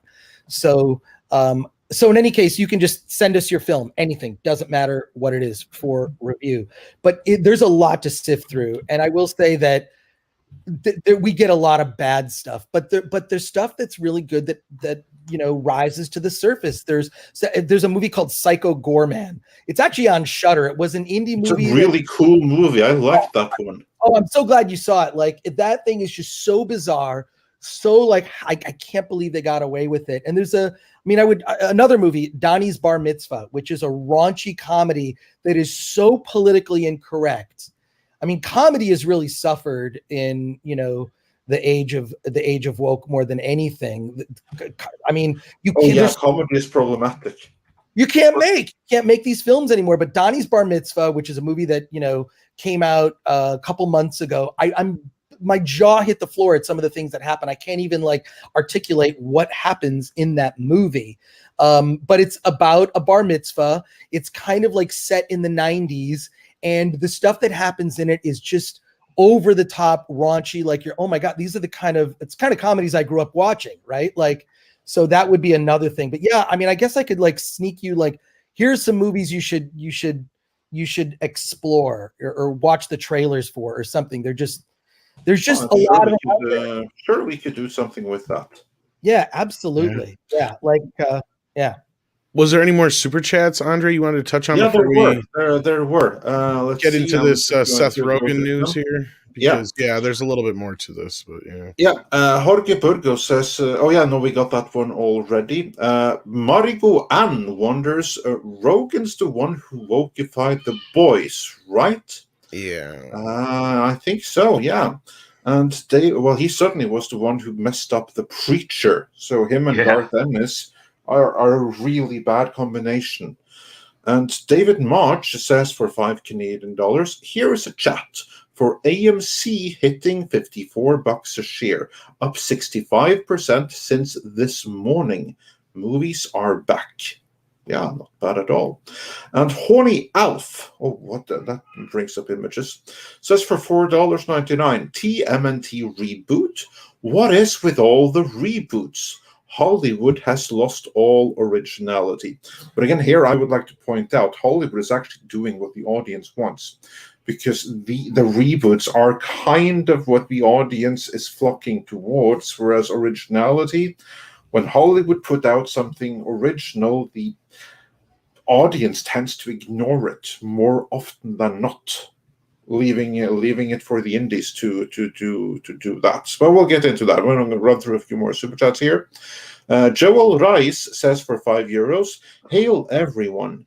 I enjoyed the first season on Invincible, but after seeing Rogen as an executive producer, I'm 100% sure it's going to go downhill. And finally, HBB Tom. I don't know what that means. Happy birthday. Oh, right, of course. I should have guessed that. And Polaris Sucks says for $2 Could mean Harry Big Dick. I don't Belated know. birthday, Tom. We'll go with the first one. Yeah. And Stephen Otten says, I'm a subscriber to Tyler Mowry's channel. You should give it a look. He has some interesting ideas. So yeah, everyone go check out Tyler Mowry. And Emperor Billy Ritchie says, hey Chris, missed your reviews on G4 TV. Oh, thanks. Love that. Appreciate it. And House Atreides says, hail Midnight's Edge. Do you think with the age of CGI, directors have become lazy and rely on CGI too much? Or has movies gotten too expensive to make without CGI? That's actually a pretty good question. Chris and Script, what are your thoughts on that? I would say that's a 100% accurate. It's overused. I think that there are certain directors that are very good at using CGI in a limited way. I would count Christopher Nolan among them and Steven Spielberg. They look for, I believe they use practical effects more with a mix of CGI, mostly to sort of cover wires and whatnot. And famously, you should look this up. Christopher Nolan is a big fan of using bigatures. Have you heard of that? Yeah. Yeah. These larger sized miniatures that I've seen some of them.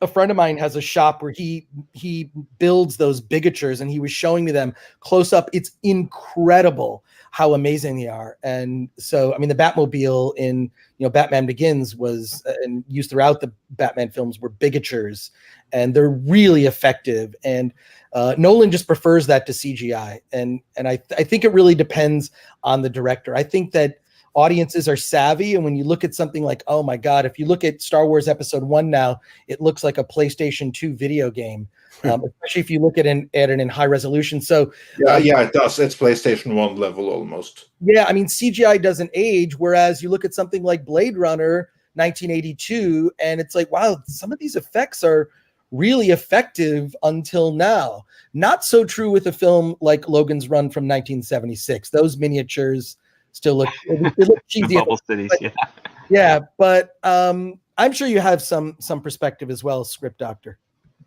Well, the thing that I've kind of noticed, especially out a little bit more on the indie side of things, is because of the invention of the 3D printer and how cheap they are to get, you can actually get away with a lot more practical effects for the right price. You just have to shop around a lot more.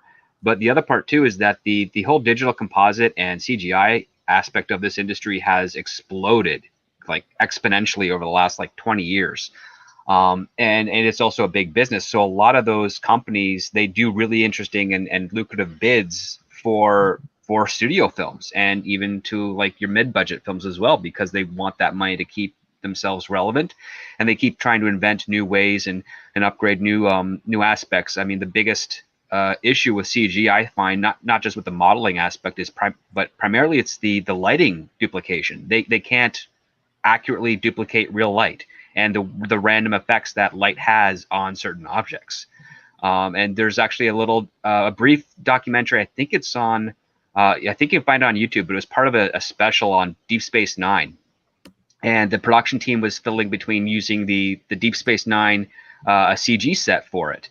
And when they had the initial model and they shot it, they saw certain lighting effects that they realized they could not duplicate with CGI, and it made the station look far more tangible, more effective, more real. And they decided just to stick with that instead of going through CGI, in which case later on they decided to use that same program to create the Voyager ship for later seasons. And you can distinctly tell when it's a computer animated ship as opposed to like the model that they used.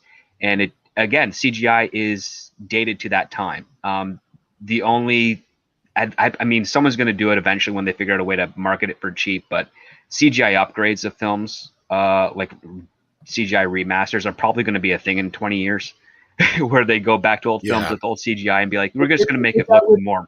They did that with the original Star Trek series. Well, I was just going to say, I mean, that's the thing is, like Robert had pointed out, like, yeah, they did that, but it was such a large undertaking and financially it was just devastating. And now we know what they did with the money. Right. No. Yeah, but I'll say this, taking off of what you said, like, for the indie filmmakers listening to this, or for the people that we got to make our own stuff. I keep hearing that all the time on FNT. We got to make our own stuff. Okay, make your own stuff, because here's what I will tell you.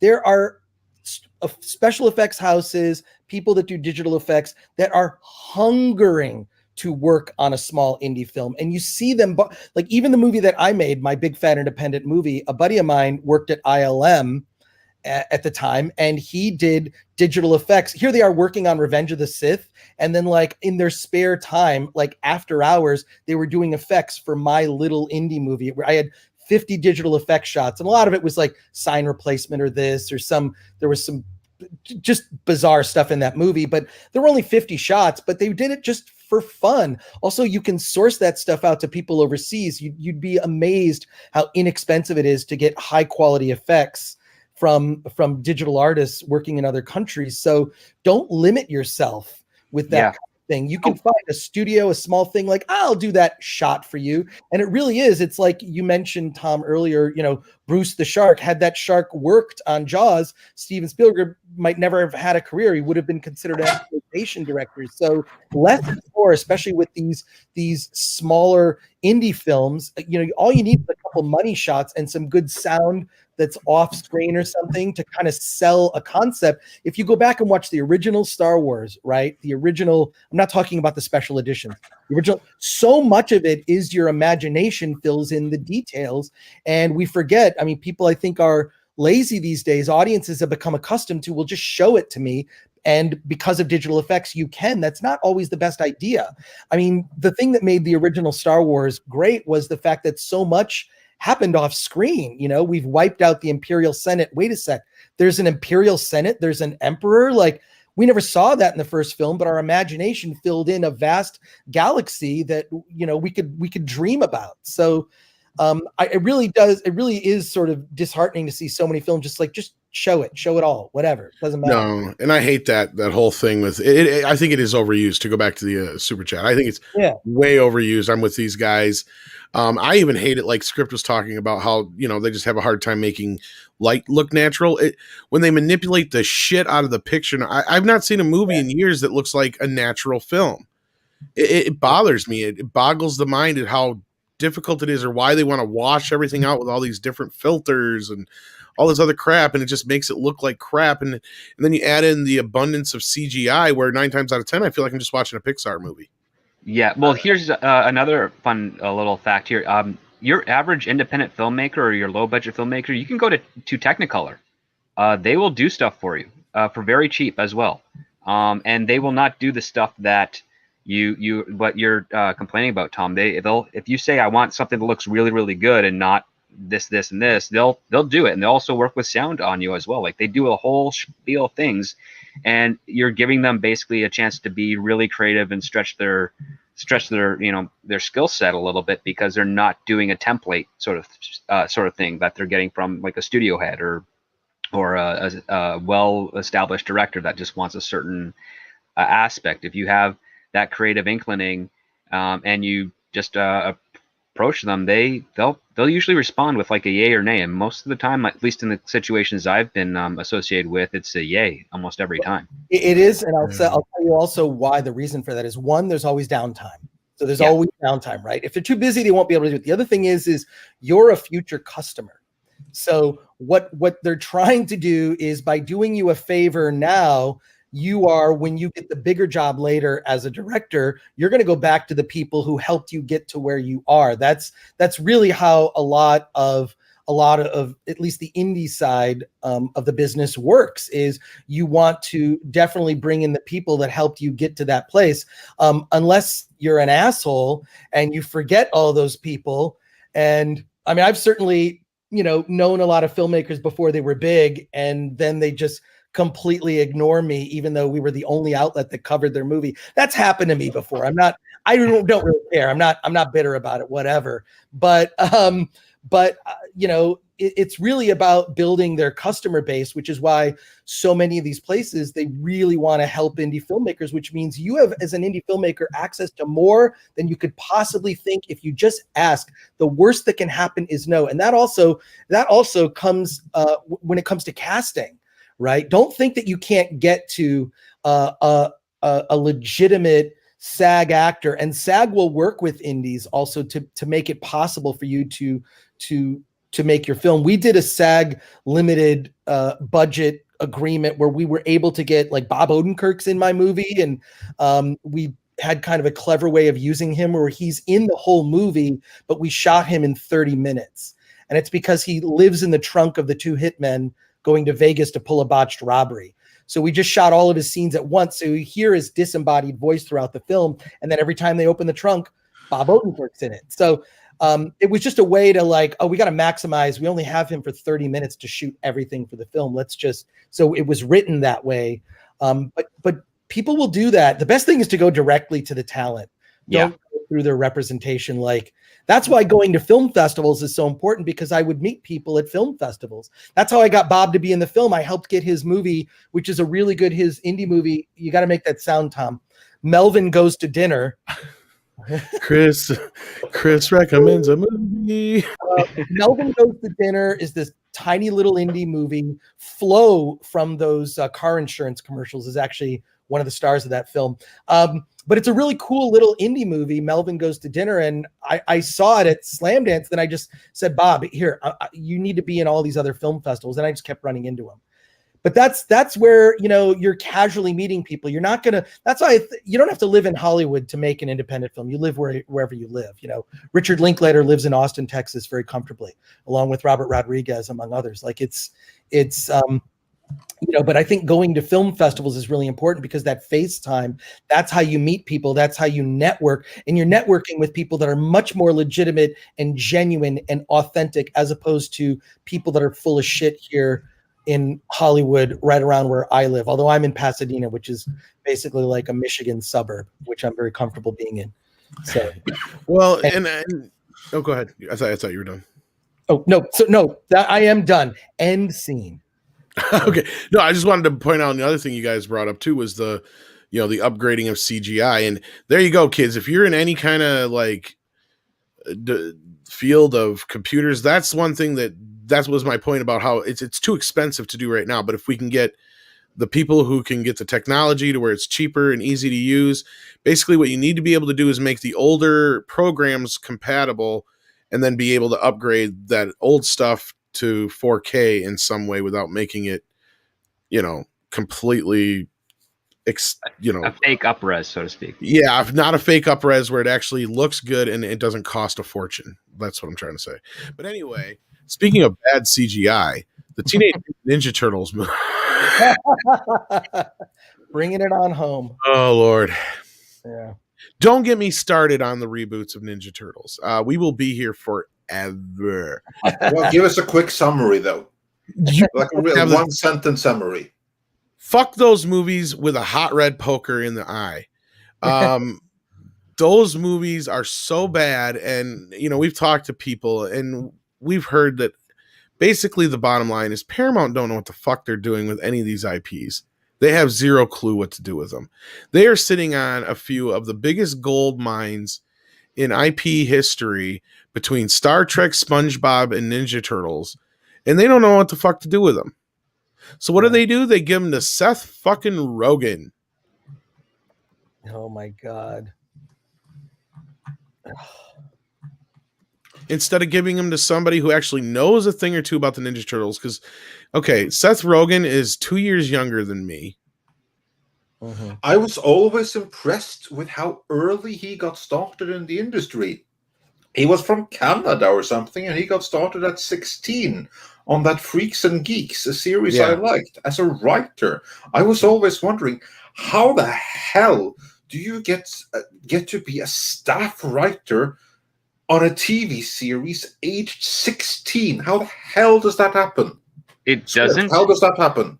It really doesn't. I think it has to do with the fact that Seth Rogen was friends with Jay Baruchel, and Jay Baruchel is a Canadian actor who got not really popular, but he got a show that he was on called My Hometown, which I don't think anybody really watched. And somehow their friendship kind of blossomed, and because I think he knew them, when Judd Apatow was looking at isn't there like a dramatic version of their friendship in that World's End movie or there's a little bit of one, yeah. Yes, it is. There's a bit of that there. And Jay Baruchel, I only know him from the RoboCop remake. That's the only place I know him he was from. In another World's End. He was in another Judd Apatow show called Undeclared, I think it was, where Seth Rogen actually made it a little bit more. Was also in that. But Seth Rogen was also an actor in Freaks and Geeks. He dated a woman. He dated a girl with that fits the current issues with people identifying themselves, at least at the time. And oddly enough, he also has Joe Flaherty, who's a man I worked with and enjoy, and I also worked with his brother. Yeah, I liked Freaks and Geeks. I was just so surprised to see on the credits and read that this guy is 16. And he's good on the show. I like him on screen, but how the hell does he get to be a staff writer at that age? I mean, I thought it was impressive that Garth Ennis, a man whose work Seth Rogen would later destroy on many, many occasions, was a professional comic book writer already at 20. I thought that was impressive. Or 19, I believe he was. But then this guy is a writer on Freaks and Geeks at 16. It still doesn't compute to me. Yeah, I mean, you'd have to try to, I guess, torture Judd Apatow because he's the one that hired him for it. And Judd Apatow is actually, I mean, I hear great stories about him as he's a very interpersonal guy, nice, polite, but he has terrible judgment and quality of character and talent and skill. I don't understand how big he's gotten in the comedy film, even though he's like the worst thing to happen to comedy in a very long time. Because he just makes drama films with comedic actors and then uses them as jokes, and they're 2 hours long and they don't translate overseas. And I mean, he just doesn't help the actual genre which he comes from as a stand-up, along with like Adam Sandler. And I would say Adam Sandler's comedy films at least translate better overseas than anything Judd Apatow has ever put out.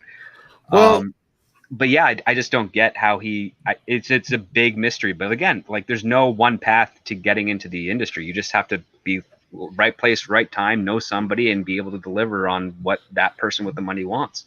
Well, let's set that all aside. Okay, let's just put this out there. Of all the people in the world that you're going to okay, we're going to make a Ninja Turtle movie, Seth Rogen would be not even on that fucking list. Not even near it. It would be. This clearly shows that they're probably going to go a comedy route with this, which really makes me cringe. And then we get a little idea of what to expect from a tweet that set this all off. Let me see if I can bring it. I can't. I don't know if I can make it bigger than this. Let me see here. Zoom in a little bit. Here we go. There we go. Okay. So this is supposed to be Leonardo's science paper. I don't know if he forgets that Donatello's the science whiz, but hey, that's neither here nor there. So clearly they're going with like a younger version of the turtles. They're going to be in school and all that kind of stuff. We got the Who Am I with the ooze here. You know, be sure to apologize to April. Doing some arts. You know, Mikey, drama, Raph, math, Donnie, question marks. I don't know what the hell that's supposed to mean. This does not scream like anything I want to see coming out of Ninja Turtles. I don't understand this. Yeah, they'd never have paper that clean in the sewer. No shit. Not only it's just I'm confused.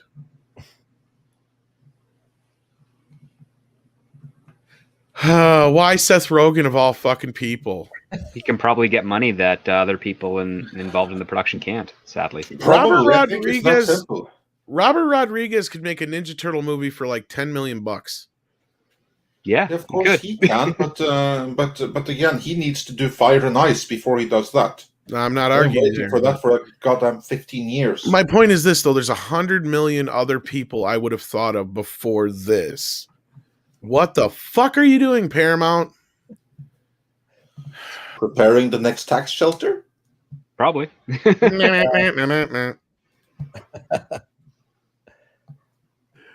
They're going to make more money off of this movie losing money, basically. Oh, yeah, fanzine. Yeah, you're not wrong. Imagine with Rogen's like, he'll probably play Michelangelo. You watch. Just to double the piss off on me. Just to set it. It's like, because I had to ask the fucking question. It's my fault, universe. Because I had to ask the fucking questions after Out of the Shadows. It's like, how could this shit possibly get any worse? I had to ask. Yeah, never ask. Like, well, you have to know, it can always be worse. No matter how bad things are, they can always be worse. So never ever tempt fate with questions like that. No good can come from it. I mean, going back to the Michael Bay era, I was like, okay. So until I saw the film, I'm like, the worst thing is probably going to be how they look, right? I was preparing for the old the old Sonic the Hedgehog thing before they changed the look of it. Like the movie would have still been the same movie, right? It just Sonic would have looked different. In this case, I thought, okay, the movie's going to be fine. The turtles are going to be just look like shit. I can get over that. Oh no, that was the least of that fucking movie's problems. And even though you like the second one, Andre, I say the second one's even worse. Yeah, no, it's fine. You have that opinion. You have an affection that I don't. So yeah, go for it. And because it just destroys even more characters that we love, in my opinion. But they clearly didn't get it. Seth Rogen clearly doesn't get this. He's too young. You need somebody just a tad older.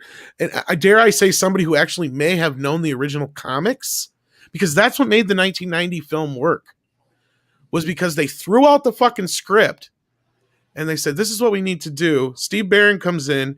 He's got the first few comics of Ninja Turtles. He's literally ripping the pages out of the comics. He's like, here, I want this in the movie. I want this in the movie. I want this in the movie. And if you look at those first 5 or 6 comics of Ninja Turtles, it's the 1990 movie. They just added a little bit of the softer edge and the different color headbands and just a few of the things that they could use from the Ninja Turtles cartoon. That's the only thing they changed. That's it. Why can't you just do that? Why is that so hard? Why can't you just update that? I don't get it. I agree. Yeah, and just to quickly address something in the chat with regard to like Seth Rogen's writing credits. So, improvisation doesn't automatically give you a writing credit. You have to improvise a lot in order to do that. In which case, after that improvisation is done, that person is taken to a writer's room or a writer's room set up to write that stuff down if they so choose. If you want to see an example of how an improviser doesn't get a writing credit that improvises a lot, look no further than Jim Carrey. He improvises a lot in all of his movies. and he doesn't have writing credits on that type of stuff. So it's not always just an improvisation take. It's usually some other aspects as well. So yeah, like it's not a clean cut thing. There's lots of actors that would ad lib or have a funny moment in a single scene, and they don't get a writing credit for doing that. Well, and going back, more complicated. If you'll remember script, I said, look, I'll give Seth the benefit of the doubt since he's only a couple years younger than me. He may be a Ninja Turtles fan, but after seeing that post, I'm like, there's no fucking way. He does not get this at all.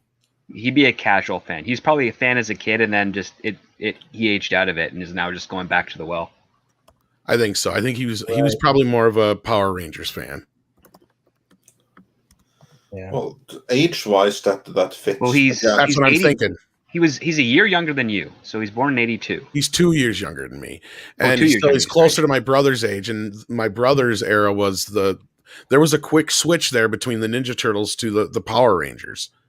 And I think, I just bring this up because I was right about Kevin Smith. And I'm sorry, Chris, I know you know him, but I said there's no way he's a He-Man fan, and he even said it once before. And I found the clip, but yet when he got the He-Man show, he's like, I've been the biggest He-Man fan my whole life. You know, I love Kevin Smith, but I know he's a good salesman. So there you go. Well, that's part of why certain people get in those positions, is because they know they can bring other talent, right? Can bring other aspects. I mean, I don't think that Kevin Smith is a huge He-Man fan. I think he's a huge legit Star Wars fan, because that made its way into his work. I mean, into Clerks and whatnot. So, but yeah. And also feel free to take a shit on anyone I know. Well, no, anything that I'm involved in, or even like, what I did on G4. I felt bad the other day, like with if I come out, like, I don't want to because I know G4 is about to relaunch and people are asking me about it. I really don't know anything, just that I'm not involved in it. So you won't offend me if you take a shit on anyone I know or that I'm involved with that's part of your job. Well, no, my point mainly boils down to, and I've made this point before, is I wouldn't care. It's the fact that he lied. You see, now you just made the exact point he should have made. He could have been like, look, I was a little too old when He-Man came out, but I was a Star Wars fan and I love Conan, and Star Wars and Conan is basically He-Man. Right. I think I can bring that to the table. That's all he had to say. Instead of, I love He-Man, I'm gonna suck his dick, blah, blah, blah. And then I find the clip from Comic Book Men a couple years back where he's like, I've never been a He-Man fan. Oh, wow. Yeah, so it's like, dude. Funny. Yeah, I mean, I don't know. Look, I've only peripherally ever been involved in like anything remotely Hollywood, just because I will get hired for a gig, right? Like, I feel like, in a way, look, I'm just like Boba Fett. You hire me for a gig, I'll do it, but I've always got some side project. My side project has been Film Threat since I was, in college. So like, so I just get a glimpse of it, and it's just like, I just assume most people are full of shit that I meet in Hollywood, because that turns out to generally be the case. But again, yeah, when it comes to indie film, I feel that there is more integrity with the creatives and the people that I've met in that space. I'm sure Script Doctor has some insights into that also. Yeah, well, I mean, heck, even there are times where I have to be one of them too, where you just have to be full of crap in order to get through the day. And it's not pleasant, but I mean, it's just the I would say the secondary dialect or language of the industry is like, you speak BS. Well, and just to finish my point, like I said, all he did, that's to me is it. Like, and to prove, we do say it's great if you can get a fan to run these things, but you don't always need a fan. You know what I mean? Like the example we always bring up, Nicholas Meyer. As long as you get somebody who's creative enough and understands what he's working on, or she is working on, or they, them, whoever, then it's a different story. You don't necessarily have to be a fan, but at the same time, they have to be somebody who knows what they're doing. And I'm giving Kevin the benefit of the doubt that he could deliver us a decent He-Man show, but from what I've seen so far, I'm not so sure. No, I don't think so. And that's just my personal opinion. And the other thing about Nicholas Meyer is, what he's really good at? Death scenes for characters. Yeah. Probably one of the greatest on-screen death scenes ever, the death of Spock in Star Trek II, The Wrath of Khan. Absolutely. And then one of the worst death scenes, Han Solo in The Force Awakens. That's one of the worst death scenes. I know that you guys like to bring up that The Last Jedi is that. Look, I knew the Star. I agree with that though. Was garbage from The Force Awakens because of that death scene. You take a character like that, a beloved character, probably one of the most beloved characters in all of Star Wars, Han Solo. He gets a lightsaber to the chest and he falls down an endless chasm. Bullshit. That was awful. It was just like the whole point of a death scene is it's about how the people who are your friends and loved ones react to your death scene, which is why, go back and watch. Captain Kirk, the great Captain Kirk, brought to his knees just, with emotion over seeing his lifelong friend Spock die before his eyes in an act of self-sacrifice, meaning his death meant something. And compare that with, there you go, Tom, Shatner. Yeah. Of all the souls I met in my journeys. Well, it was fun. His was the most human. Well, yeah, basically it's not even understanding the whole concept of the Obi-Wan death, which again was self-sacrificial. He died to let them get away, to help motivate Luke. But I would say that's one of the final nails in the coffin. One of the first things that made me despise The Force Awakens is that the main character they introduce of Rey doesn't do anything significant at all. Like Luke Skywalker, farm boy, he destroys the Death Star. You can chart that path. What does Rey do? She fights Kylo Ren for like a minute and then gets separated by a chasm. Yeah. Like, she's supposed to be the hero? Like, why doesn't she blow up Starkiller Base? Oh, no, we got to have that for Poe. So you basically split Luke Skywalker into two different characters. I just think it's the story group, and JJ, I believe, is a fraud. He's a fraud who has sold himself as the person you can trust with your brand. But I think what history has shown is that he runs the brands into the ground, and we will never see, in my mind's eye, what the Star Wars sequel should have been, which is, and I will point to how many Star Trek movies, I mean, if you want to put Generations in there, 7, where you've got this older cast. You don't think we want to see like the adventures of an older Han, Luke, and Leia, like tearing it up after like what happened? I mean, look at the Timothy Zahn trilogy. You could have borrowed elements from that. You could, there's just, the Star Trek movies alone are proof of that. Exactly. You look at and even like not the best ones, like The Search for Spock, which is regardless looking back, is still entertaining because we love those characters.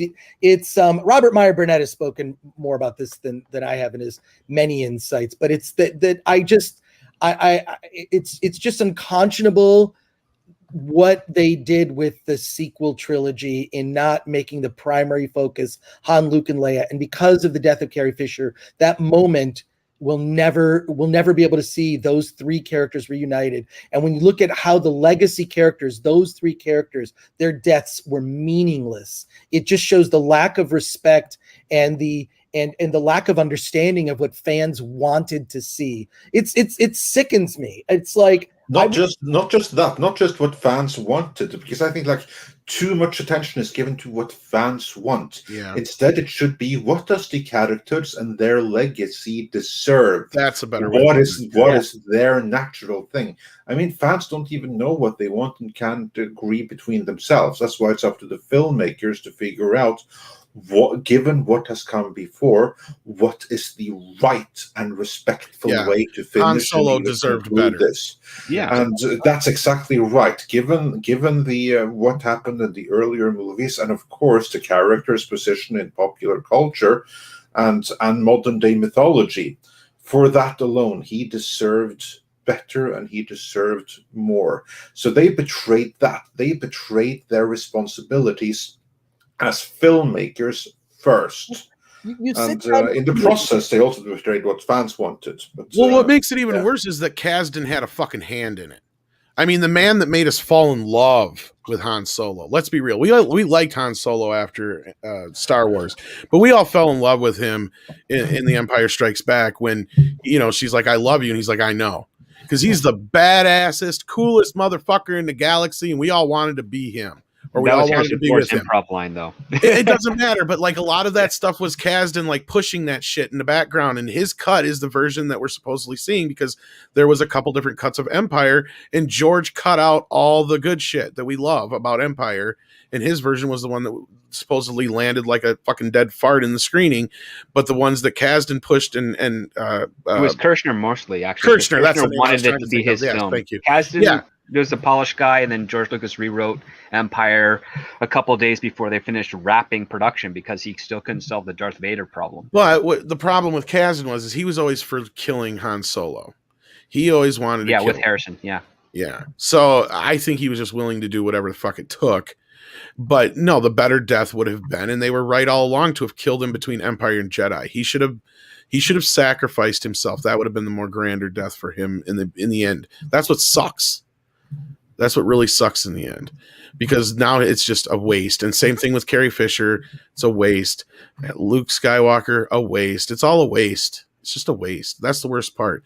And you're right, Andre. It's not about, what the fans want so much. Is just the legacy of the characters. Because these characters in these movies mean so much to people. And not just like, oh yeah, I like that thing. No, like these, like I get stories every day, every single day. And I'm sure you know what I'm talking about too, Chris, where, Star Wars changed my life. This character saved my life. I was at the lowest point, or I was dealing with cancer, or my dad had just passed away. So, you hear these stories every single day. Mm-hmm. And it's always a character like Luke Skywalker that helped them be the person they want to be, or Captain Kirk, or Picard, or somebody like that. And I don't think these people that are doing this in Hollywood understand those kind of things. No, they don't. Which is why you are within your right to be upset about Seth Rogen being. I really don't care because I don't have a dog in that fight because I was never a TMNT fan. Like I played the video game once, but and I remember all the offshoots of the comic. Do you remember when that comic first came out and there was like adolescent rat, like yeah. Remember there were just like a bunch of other, they were funny actually, but it's amazing to me that TMNT as a franchise has lasted this long. But like, yeah, Seth Rogen, that's just Hollywood deal making. That's all that is. Oh yeah, of course. Yeah, there was a time when I would have been excited by it. I remember the first time when he was approached for or announced as preacher, I was actually stupid enough that I thought, whoa, this is a good fit. This guy, he's edgy, he's raunchy, he's not going to shy away from the religious aspects. He's not going to shy away from it being R-rated, because that was the problem with all previous adaptations. Instead, of course, he found completely different ways to screw it up entirely. So, yeah. Yeah. I still haven't seen the end of Preacher. Like, I gave up a season and a half in. Oh, you made it that far. I can. As soon as they changed the Arseface character, I was like, no, I'm out. Yeah, I was struggling from the opening scene, which was like meant to like look really, really retro, of that thing going through the planets, and the worst rendition of space I've seen this side of the 80s. In that moment is when I checked out. Really, but I kept going for another season and a half, and then I was like, no, I just can't finish this. No way, it's just too bad. Right. And The Preacher is one of my all-time favorite comics, so that freaking hurt. That it's so bad, I'm not even able to finish it. Oh. Man. So yeah, exciting times. Good stuff. True. Sorry, I had a phone but call there. on the good stuff, we have a couple of more super chats. Well, we still have you, Chris. I know that you're probably running out of time now. I wanted to run through the super chats that I saw was addressed to you here. Oh, thanks. I love chatting with people who comment. I love that. Yeah. Shadow Fenrir 24 says, what Chris said about the original Star Wars with stuff off screen is how I feel when Ridley Scott showed us the origin of the xenomorphs. Some curtains need to be closed. Oh, that's such a great point. I was excited about Prometheus, except when it just revealed the dumbest possible origin. I love the idea of the space jockey and having that just, shrouded in mystery. That's a correct use of a mystery box, is the original 1979 Ridley Scott Alien. That's great. We don't know the origin of these creatures, what happened, what is that spaceship doing there, who is this space jockey? And when it was revealed that they're basically these humanoid looking people, it's just, yeah, you're right. That's a really great point. Yeah, and then we have Michael Hickson, who says, dudes, show of the week / review of the week, where to go of the week for Friday Night Nights would be incredible and offer a fun segment. Winning. So, yeah, certainly support for that idea. I'll definitely have to talk to Chris about that. Working something out. Yeah, and Gran Wasu 42 says, for €10, no worries about rants. Sometimes something needs to come off the chest. Better to get out what is boiling inside. Love me some derailing as well makes a show interesting.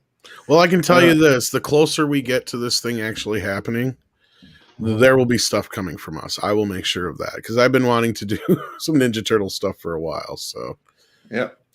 And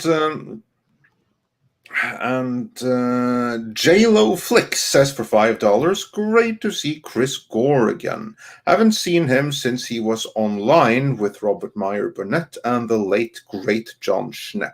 Thanks for being here. Oh, wow. Thanks. Yeah. John was a friend.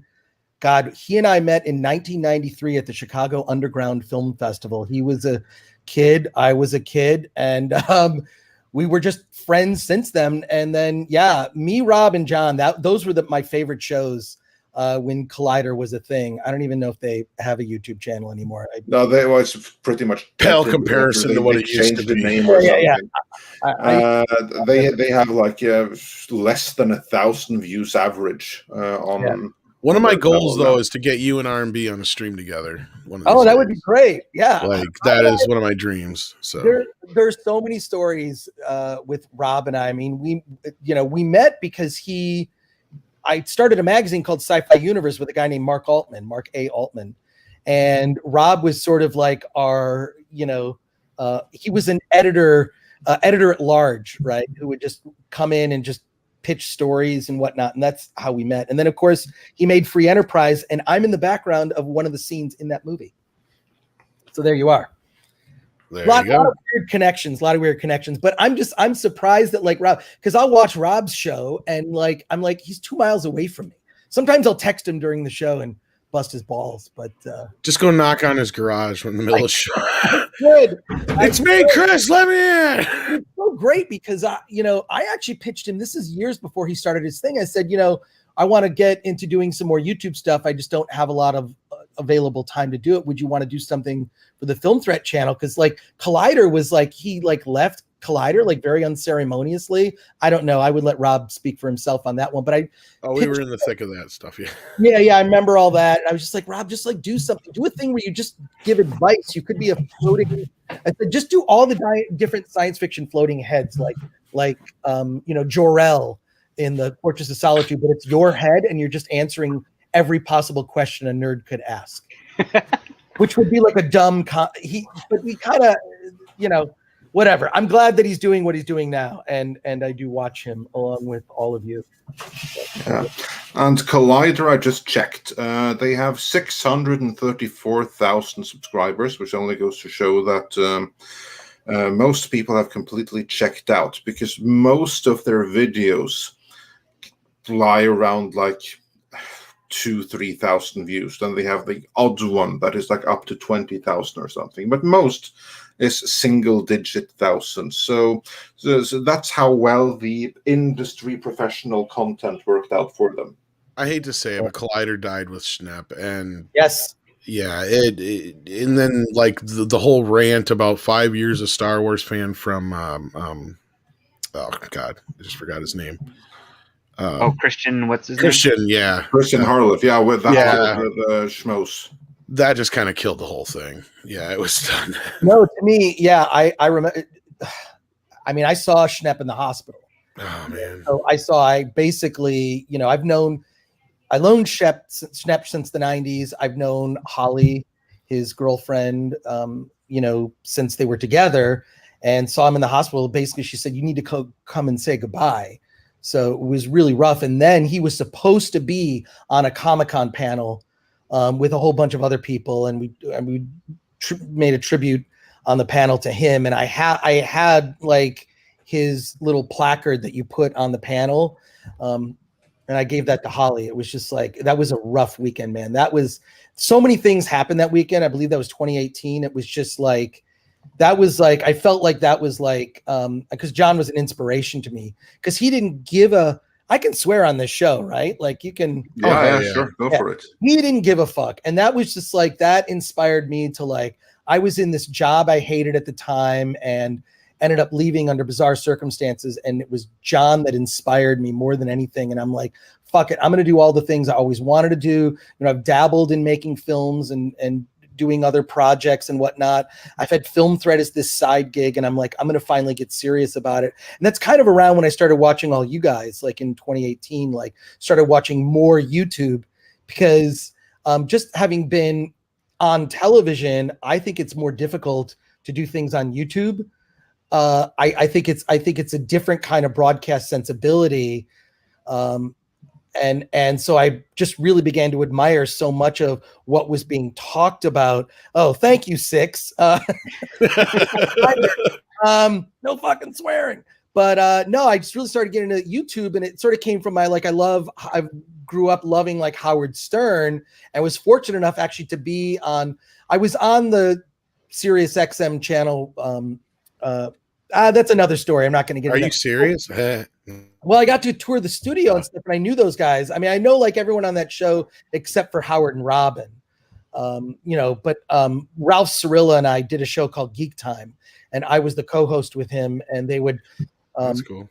Yeah, back in the day. But what I always love about Howard, which is what I have now discovered on YouTube, is authenticity. And that's what I loved about Howard Stern, was he's an authentic voice, or at least I thought so at the time. I think he's a bit more compromised these days, and he's more careful in his speech. And I don't know, I don't listen to Howard so much anymore. I let my Sirius subscription lapse. But now I watch YouTube more when I discover these voices of people who are very passionate. And I feel like that's the thing, that's the thing that separates that passion and that authenticity.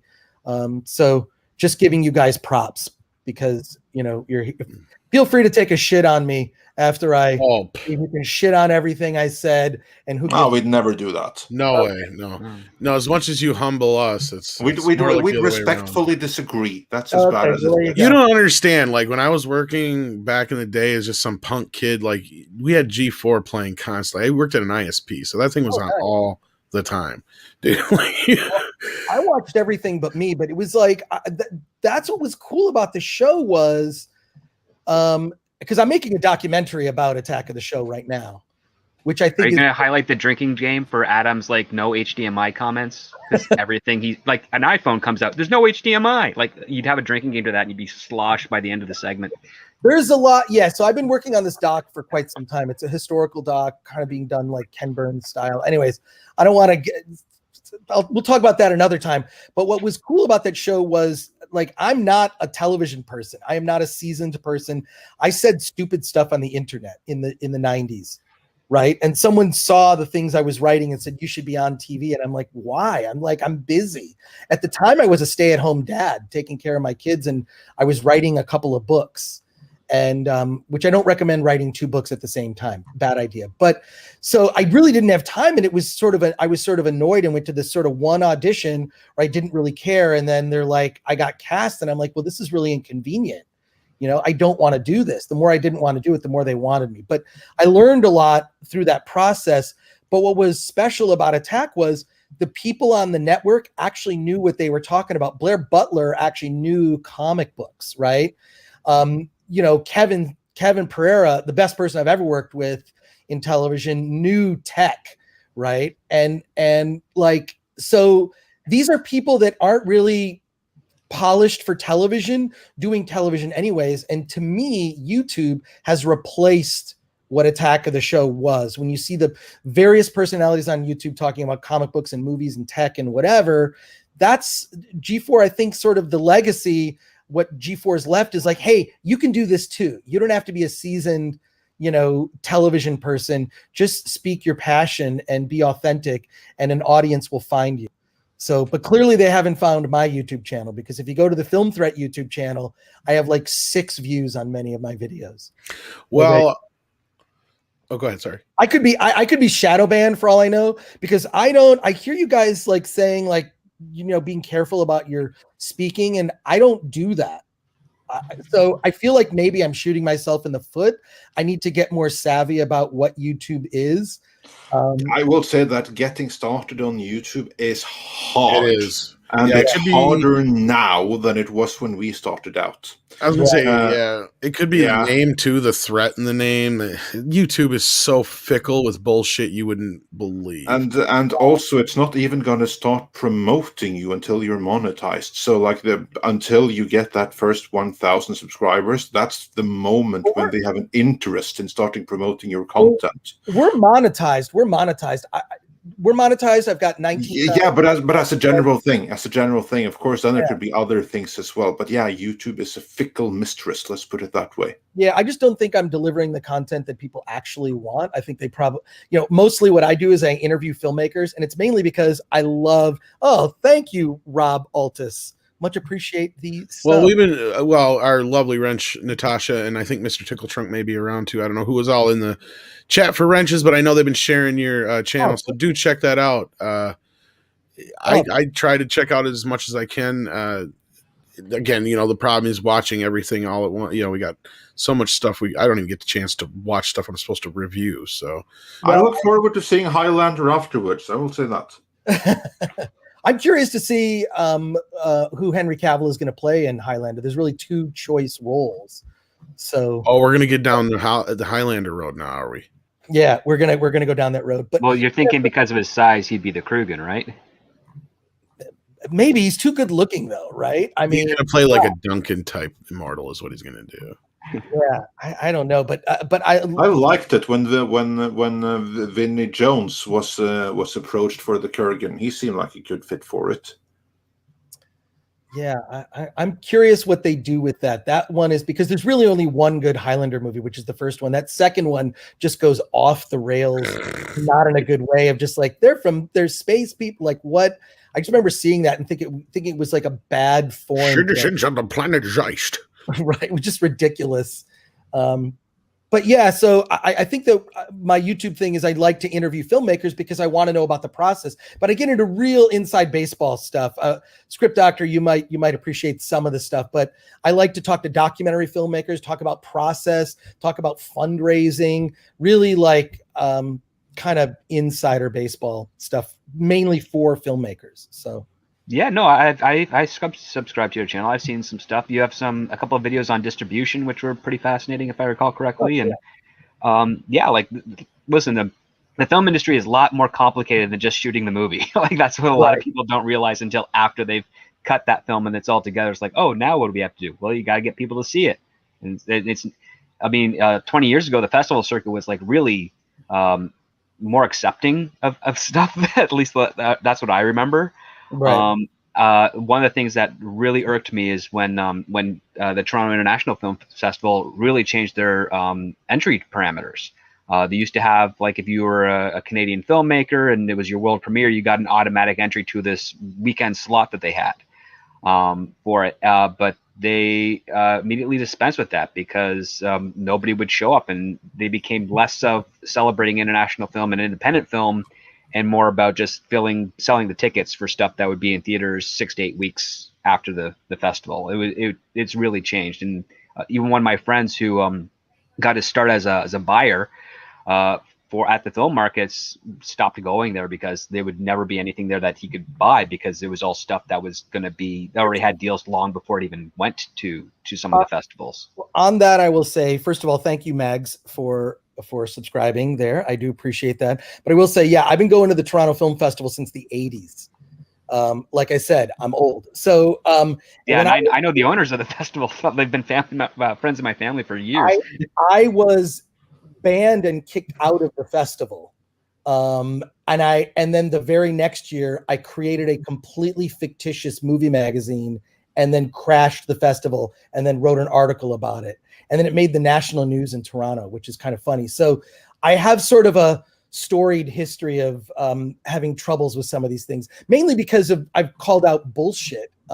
There's a documentary that's been in production for years. I'm not directing it. I'm just a producer on it, but it's about the history of Film Threat, and it's called Film Threat Sucks, which is sort of the rise and fall of the print magazine in the 90s and how the industry has changed. I have no idea. We're going to try to submit to Sundance and South by.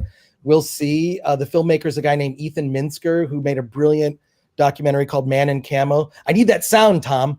But yeah. Chris recommends a movie. Man in Camo, which is just an amazing documentary about this artist named Ethan Minsker. And so he's directing the Film Threat doc, and it's all this archival footage, VHS footage, a lot from the 90s. It's going to be a weird documentary, although I'm 100% certain that when that doc comes out, I will be canceled. Like, I'm already preparing for it. Like, I don't know, like, just like knowing the content, like the stuff that I did, like, if you think like comedies from certain eras were politically incorrect, the stuff that we used to do in Film Threat in the 80s and 90s is like just definitely the stuff to get me canceled in today's overly sensitive culture. So I don't know if I'll have any run on the festival circuit. I'm hoping for South by Southwest. So, well, I'm sure that you'll be fine. But if you aren't, we can help the next generation. And on that note, the Iron Detectives asks for $20. Thank you so much. Chris Gore and Andre, I have a character called the Iron Detective that I have made into comics and short films. How does one compete with that on the independent level versus the Hollywood game? Chris, well, let's hear from you on that one. This one seems to be much more up your alley. And I think have some thoughts, but I want to hear what you have to say first. Yeah, Script Doctor will have some insight into this. I would say this: don't play the game. Here's what you want to do. They're going to own your IP. You know, there's even companies that will do deals where if you work at a company and you've come up with an idea while you are working at that company owns your idea. So you need to be really careful with your intellectual property. I mean, my advice to you would be to launch that series on an independent level. You know, you can do a Seed and Spark or, you know, a Kickstarter and build that audience that way. I would look for your audience to support you, because that is possible now. That's how YouTubers are able to, you know, do this full time. I mean, I do kind of YouTube as a fun on the side, as an excuse to talk to filmmakers. I really should get serious about YouTube, but that would be my advice. And also you should send it to Film Threat. So if you go to filmthreat.com, just click on submit. And I see all those emails of people that, who submit movies, and get a review, which will get you some attention. And then try to build the release of some piece of content around some fundraising, and then ultimately see, like, there are ways to bring more attention to it. I don't know who's doing your voice acting, but you might want to look for some celebrity voice actors and pursue talent that way. I would just, like, if you're going to pitch it to Hollywood, the likelihood that they're going to, well, here's what they're going to do. One, they're not going to listen to you. What you're going to have to do is pitch it to a production company that a studio already has a relationship with, and then they're going to take it. And you're going to get sidelined through this process more than likely. So my advice would be to build it on your own, build and define your audience, and look for them to support you. And if you can make a living at doing what you love, I mean, that to me that's the ultimate reward. I hope that helps, Iron Detective, but you can contact me through Film Threat, and I can point you in some other directions. I'm sure, Script Doctor, you have some advice. Yeah, like whatever advice I give to anyone in the independent market is that you're never competing with Hollywood even though you think you are. You're only competing with yourself. You're your own worst enemy at this point. So ideally, you want to don't leap before you can look. Build small and build big, because that's going to help you in the long run. If you do it well, Hollywood will come knocking on your door, and yeah, Chris is right. They will try to screw you out of your IP. It's usually best just to start small, focus on what you can do, Ask questions, get people to see your work. Now with social media being so prevalent, it's a lot easier to do that, to get it out there and actually maintain your claim of ownership, especially if things were to change down the road, which has been known to happen in some cases. But really just focus on what you can do, and let the content speak for itself. And if you want to get better at what you're doing, you have to share it. You have to get out there. You got to get your feedback. You have to. I would not share anything with family. They're never going to be honest with you unless you have a really, really like honest family member that will never tell you what you want to hear, which is rare in some cases. And submit to Film Thread. Why not, right? I mean, anything that can get your stuff out there that will help you, build a fan base so that you can get money to make something bigger and better, and go in stages. Like if you've made a couple of short films, do another short film, maybe an extra 5 or 10 minutes longer than the previous one. Don't try and jump to like a feature or some sort of epic on your first go out, because one, it might financially cripple you, and two, it might not resonate the way you hope. So you want to kind of start small, build to that, learn as much as you can, and hopefully there'll be some wonderful success for you. And I'll keep a lookout for your Iron Detective stuff, and I hope it does fantastic. I like the title, The Iron Detective. Cool title. And I would also like to chime in with this. You are not competing in Hollywood, and you won't be until they come knocking on your door. And the only way that is going to happen is if you already have the audience and they see that this is something that we can scale up. So what I would advise you to do is basically forget everything that has to do with competition. Just as these other gentlemen said, you're not in competition with anyone but yourself to create the best product and have it exposed to the maximum amount of people, and use any venue that you can to reach out to as many as possible. Absolutely, Film Threat for one, and Robert Meyer Bonetti also has like this short film festival going. So see if you can submit stuff there, and just do everything you can to build that audience. I guess Comicsgate style, which is basically just the self or crowdfunding style. That's what you have to do. You have to build the audience, and if you're able to build big enough an audience, anything is possible. And with that, let's continue with some more super chats, because we have a little backlog already. So I'm just gonna head back into those. A little bit out of order right now. Perilous Plain, my countryman, says, Chris Gore, please do not talk of Big Macs when you have access to In-N-Out Burger animal style. Love from Norway. Take my money. Oh yeah, that explains the burgers that he sent me. Yeah, those look pretty amazing. Like on Messenger, he just sent me like random burger pictures. I was, what the hell is this? Yeah, that explains it. Yeah, we have some decent burgers in Norway too, but nothing In-N-Out Burger animal style. So yeah, Nice. and then. We have Thomas Wilson says, saw you in Doomed, Chris. Great documentary. Oh, thank you for that. I appreciate it. Yeah. And on that note, Alex Asara also says, Chris from Doomed. Great insight. Shudder has great OG content. Hence why I love horror. Glad Hollywood hates horror. That's awesome. Oddly enough, I do turn up in a bunch of different documentaries. I'm in. I don't know. If you talk to me for an hour, I'll say something clever for 30 seconds. But I was in a doc called The People versus George Lucas, which you may have seen. Also, the Fantastic Four documentary, Doomed, which you mentioned. I didn't know that was on Shudder. So yeah, I do kind of turn up like in the odd documentary, usually about something pop culture or film related. And there's a really good one. It's not out yet, but I can't wait to see it. Tom, you'll be really interested in this one.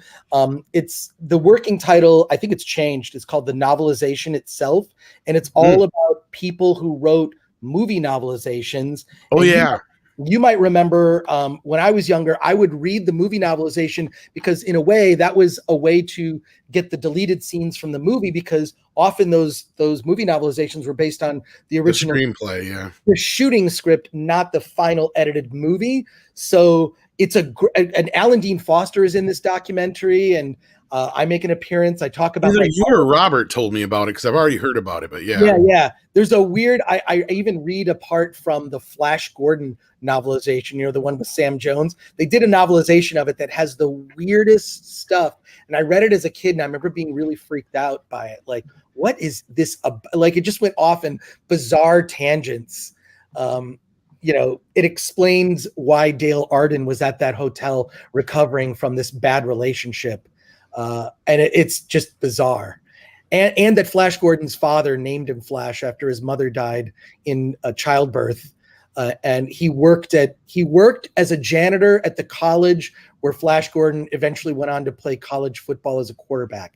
Really like weird stuff that I remember from this movie novelization, which I still have. And I'm looking forward to that doc. They've been working on that for a couple of years. I mean, it really does take a couple of years to make a decent documentary.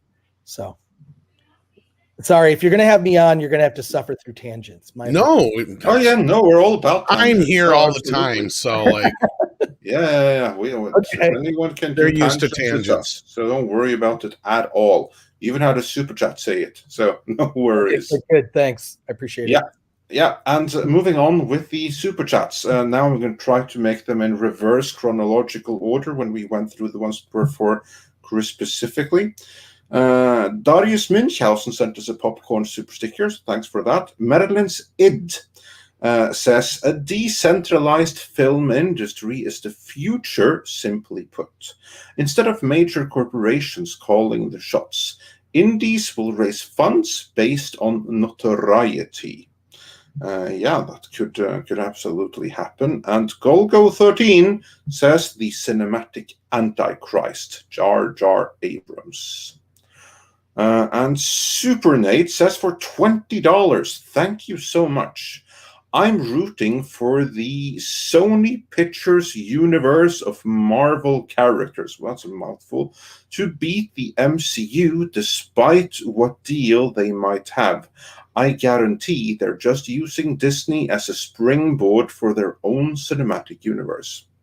Yeah, that's kind of what we've been saying the whole time.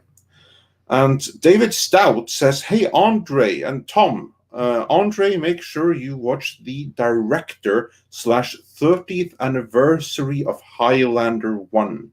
Amazing cut of the movie, and it tells the story the best. Tom, how many different cuts are there of the Highlander? Of Highlander 1, there's only 2 cuts, but the reason he's saying that is because all the previous prints look like shit. The latest one is the one that's mastered from a 4K master from the. And this would be like the longer cut, because I know that there's like two running times. Basically, since the original video days, I think that the director's cut is, since DVD has been a thing anyway. Like my original VHS I own. So if I have the most recent Blu-ray, I'm good.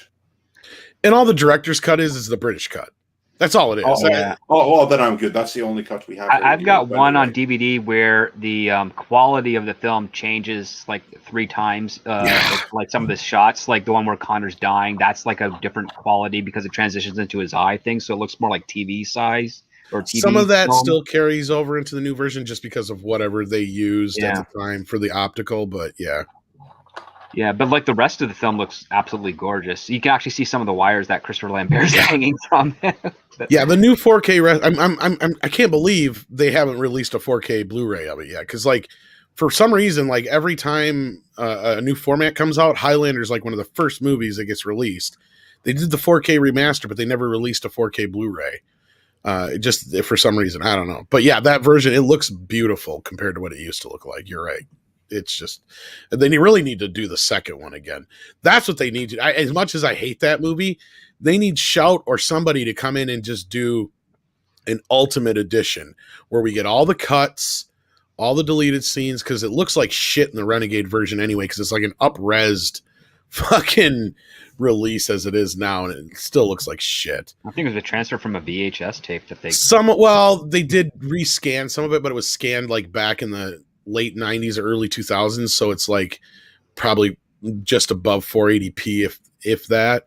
So they just up-resed it for the Blu-ray, basically. And then they do have some of it scanned at like, I think 720 or 1080p. But like you were talking about how the first Highlander jumps between qualities, that second one, no matter which version, jumps between so many different qualities to the point where you're right. Like there's some scenes that look like almost VHS quality. Yeah. But for the first one, I think we're good anyway. You should be fine. The main version out there is the quote-unquote director's cut.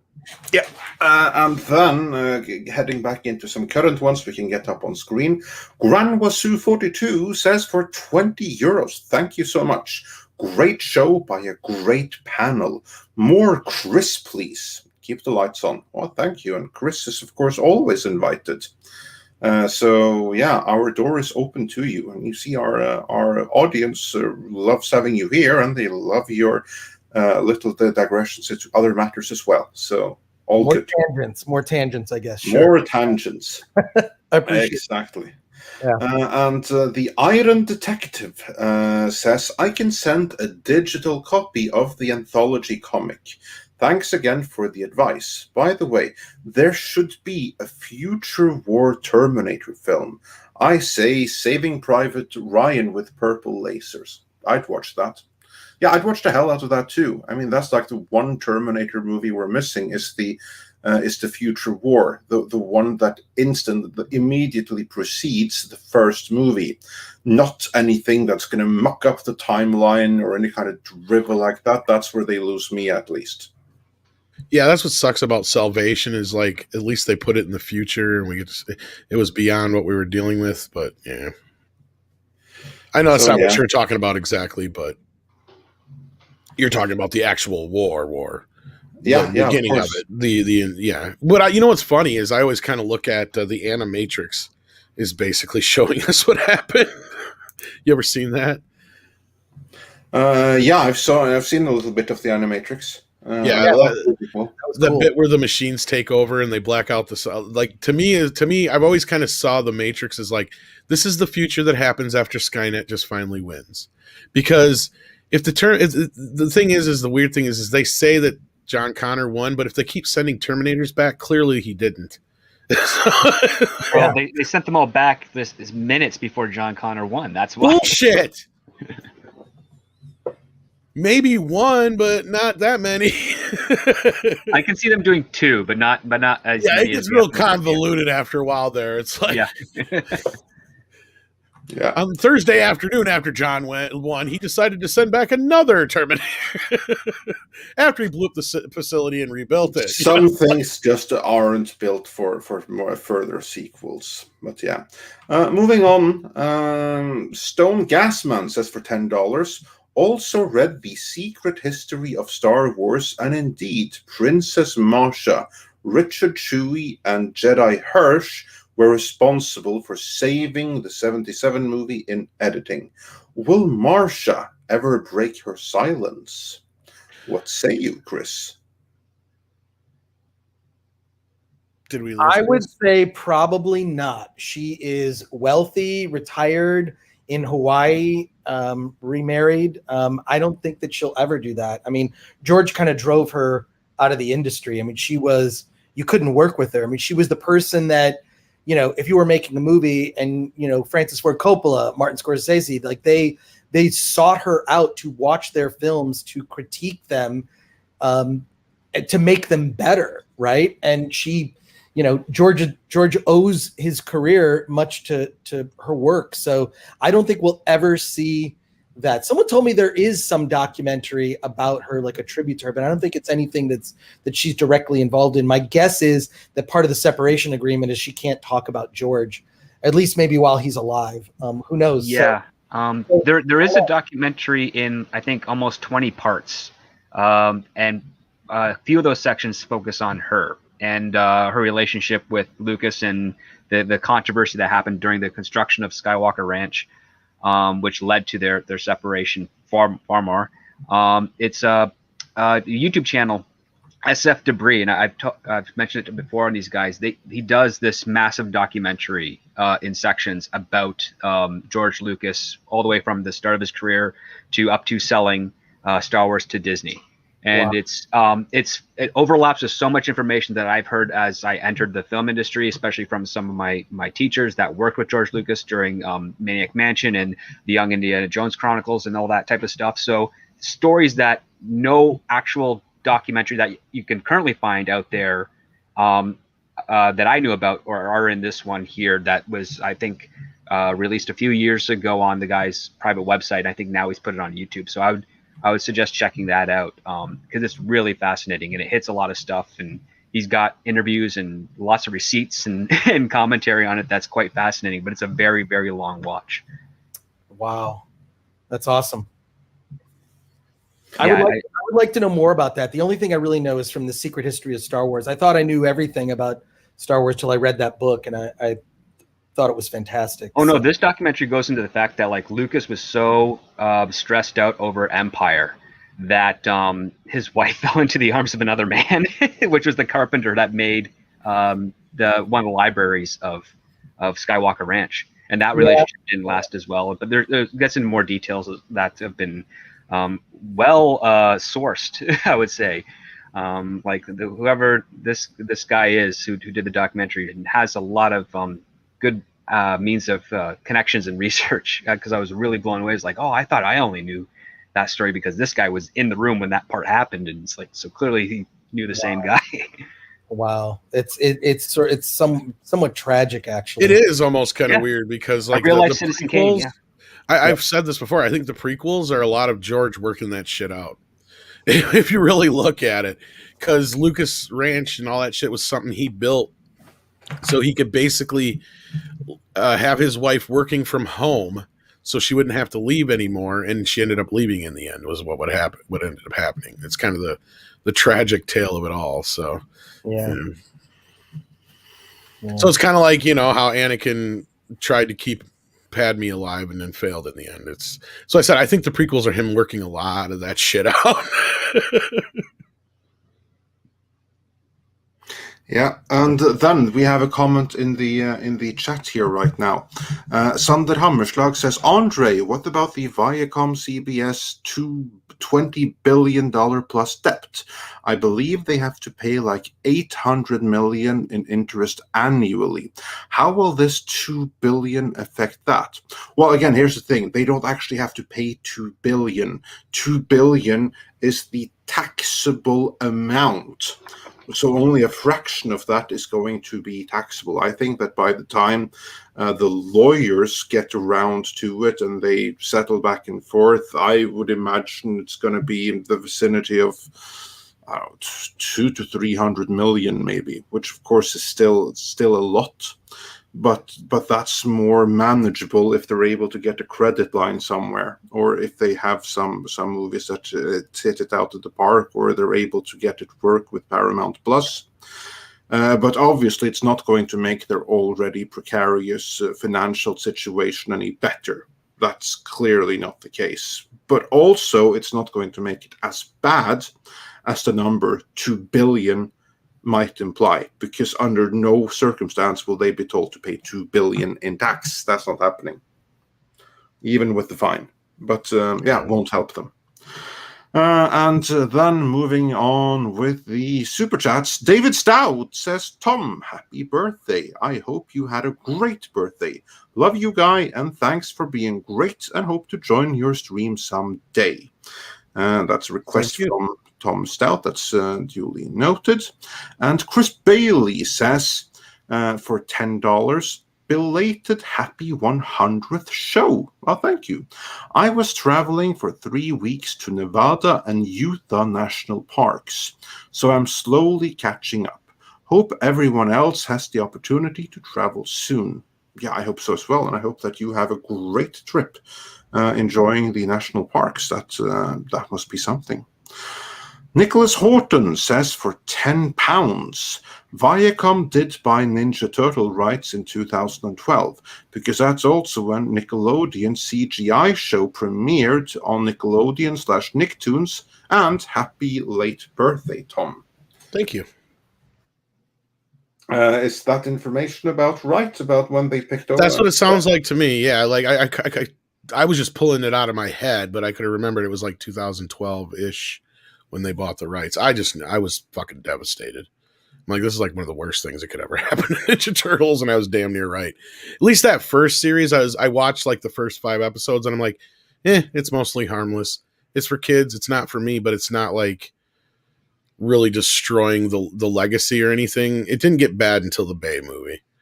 I mean, because of course you got to remember there was some shit in the past. We had like, what was it? When Saban did the Ninja Turtles for a while, and they had Venus de Milo and all that shit in the live action crap when it would cross over with Power Rangers and when they did the concerts and singing. It's not like the Ninja Turtles haven't had some embarrassing moments in the past. You know, I'm not above and beyond that. I mean, even Ninja Turtles 3 is quite embarrassing. Let's be real, but. I mean, there's just those. I just can't understand where we live in this world now, where it's so hard to make a Ninja Turtle movie. It's just, I could write you a trilogy right now. It's easy, but anyway, I'm not going to get into it. Yeah. All right. Cool. And then the historian sent a super chat with the message redacted. But thanks for the $1.99 support in any event. And then let's see. Then we got this one. And then next one is from Merlin's Id, who says $2 to hear Andre say moose and squirrel. I don't know why you wanted to hear that, but anyway, there you got it. It's a Babylon 5 joke as well. Oh, okay. Well, one that was never aired, but it's the series I never saw. Okay. It's all right. And Planar Aspect says for $5, reboots are the current offering because of things like when I told people to go see Alita, they responded with, why? I don't know what that is. Exactly, that my point exactly. See, it's the audience's fault. When the audience chooses to go with sequels and reboots almost exclusively, then obviously they vote with their wallets for much, much more of just that and not so much anything else. But it also comes down to market skewing as well. Like marketers, that's the one thing I have the biggest problem with in the industry is that the advertising companies that are hired out by these production companies or studios as like sometimes they're hired as consultants, which is even worse, where you pitch them an idea and they're like, well, we can't sell that, which again, I've said this many, many times on this channel and other channels, which is it's your job to figure out how to sell that. Like I came up with a concept. I got the script. We know the story. We know the demographics. What are you going to do? And there's like nothing. Because they don't get to see that ability where they don't put the effort into to spread the word, so to speak. Again, how can an audience really choose to invest in that with their wallet if they can't learn that it even exists? And that's one of the biggest catch-22s of the industry itself. Is why is it easier to go with reboots? Well, everybody knows it already, so we can do the minimal effort of advertising it. Well, and I think a lot of it comes with the death of the movie star too. Like the movie star used to, especially in independent, Chris, because you know that like that was a big thing. Like if you could just get at least one name attached to a movie, that was a big deal for an independent picture. Like, I mean, we don't have movies anymore that are sold on the actor. And that used to be where we'd get a lot of these quote unquote franchises from, because they would start as a Schwarzenegger movie or a Stallone movie or whatever.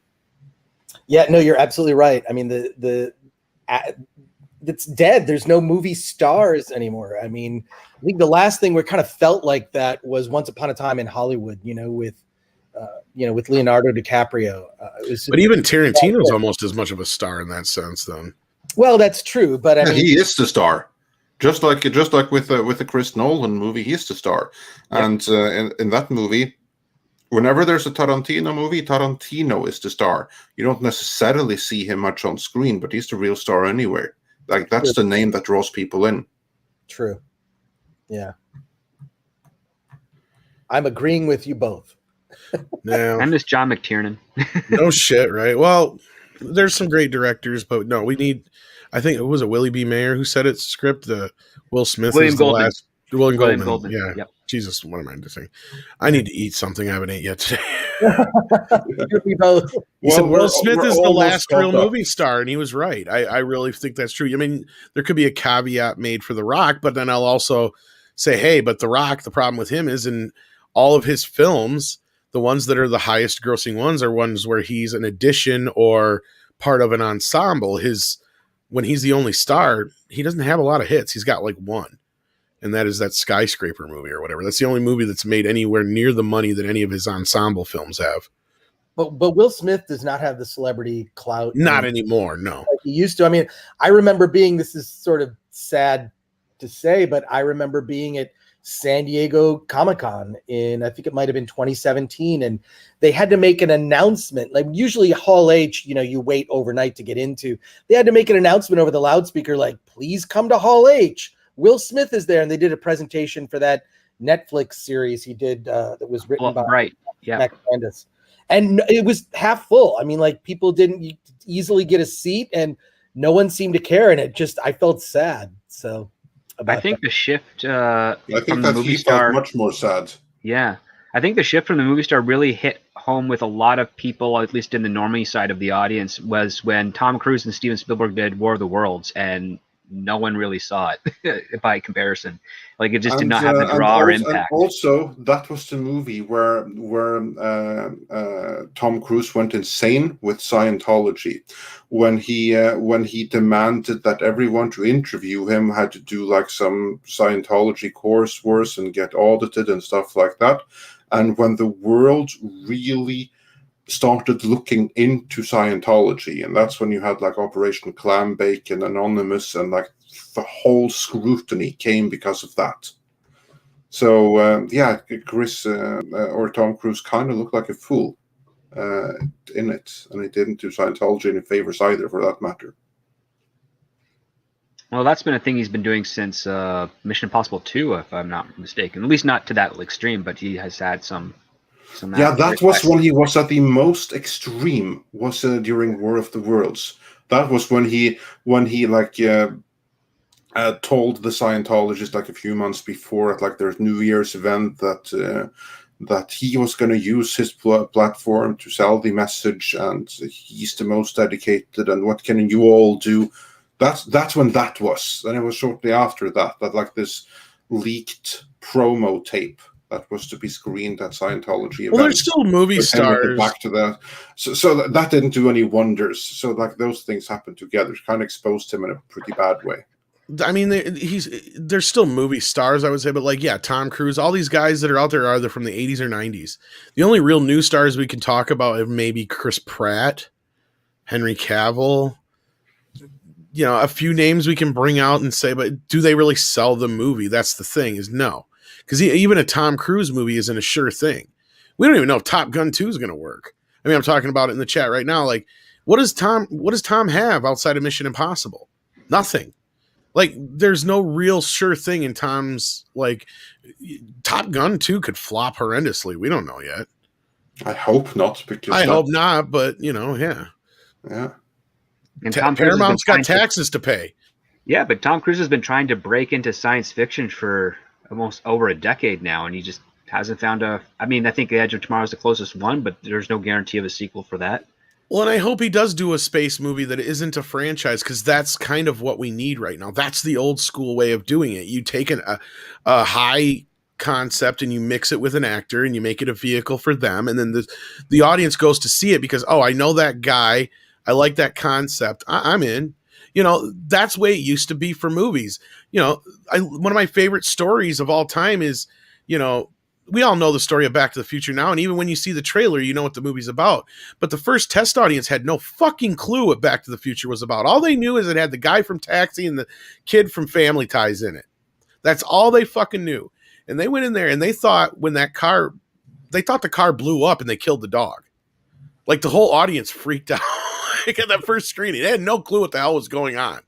They like, wait, this is a time travel movie? And then they figured it out. But like, I miss that. I miss that kind of thing. It's like, when I go to see a Marvel movie, I know what I'm expecting. I know when I see a Star Wars movie, I know I'm sick of that. I want to go see a movie where I'm not seeing something. I know what I'm expecting. I love the the idea of, oh, Schwarzenegger's going to be a nun. Oh, I got to see this. You know what I mean? Like undercover as a nun, as a cop. You know, like that's what I'm saying. Like that's the thing we're missing nowadays. Yeah, no, there's something to that. Absolutely. Sorry for that rant and tangent, but Yeah. Great. While you were on that, let's move through a couple of more super chats. Because then we have Master Clockwork, who says the 2012 Turtle series was okay, but between the movies and 2018 series, it's apparent Nickelodeon and Paramount have no idea what to do with this property. no, they don't.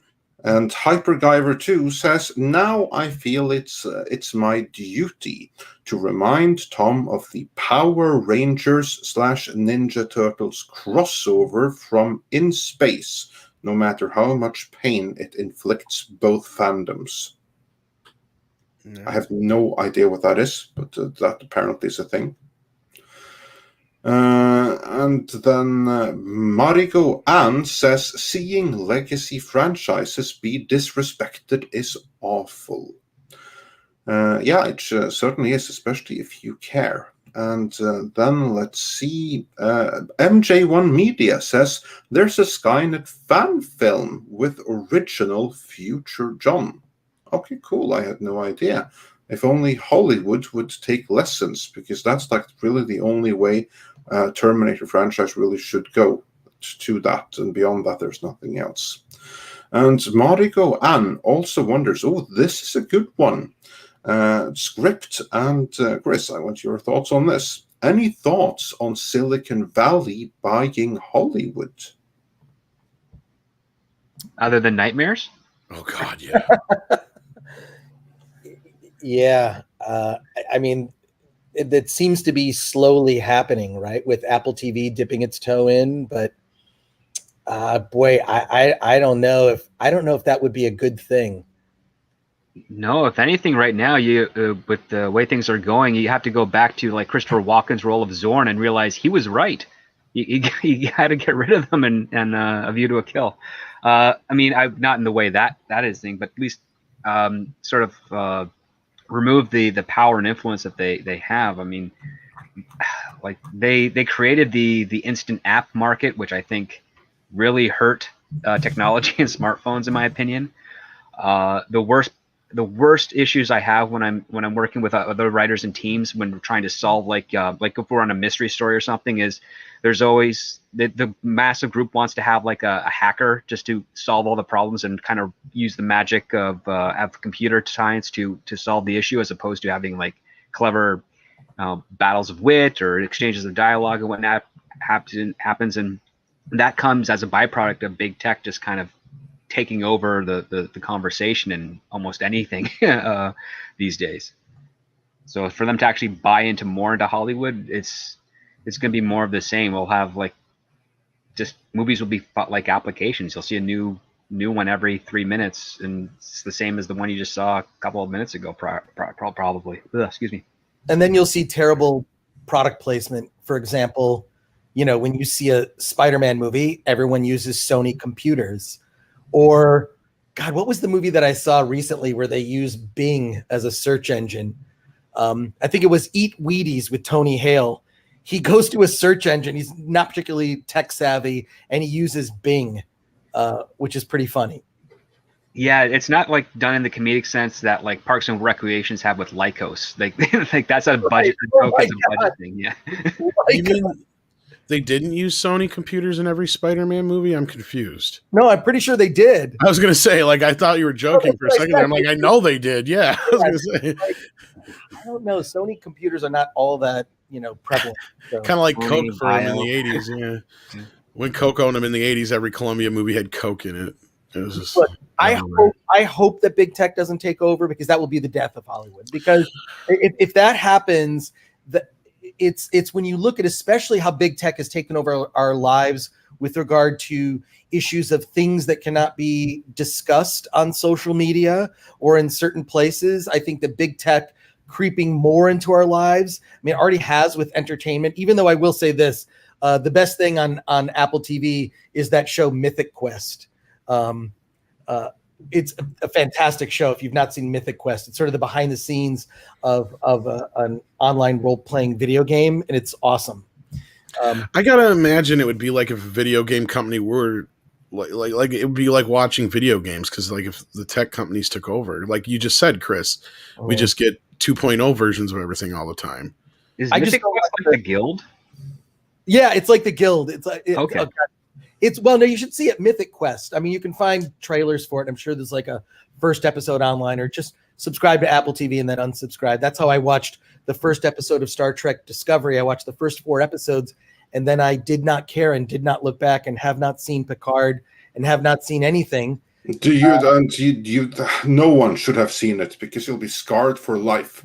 Yeah, it just like I've seen like a lot of videos of people talking about how terrible it is. Everyone from Gary Beekler at Neurotic, and I hear you talk about Words can't describe how bad it is. It's I still can't get over it. Yeah, like it's like they took this beloved franchise 50 years and ran into the ground.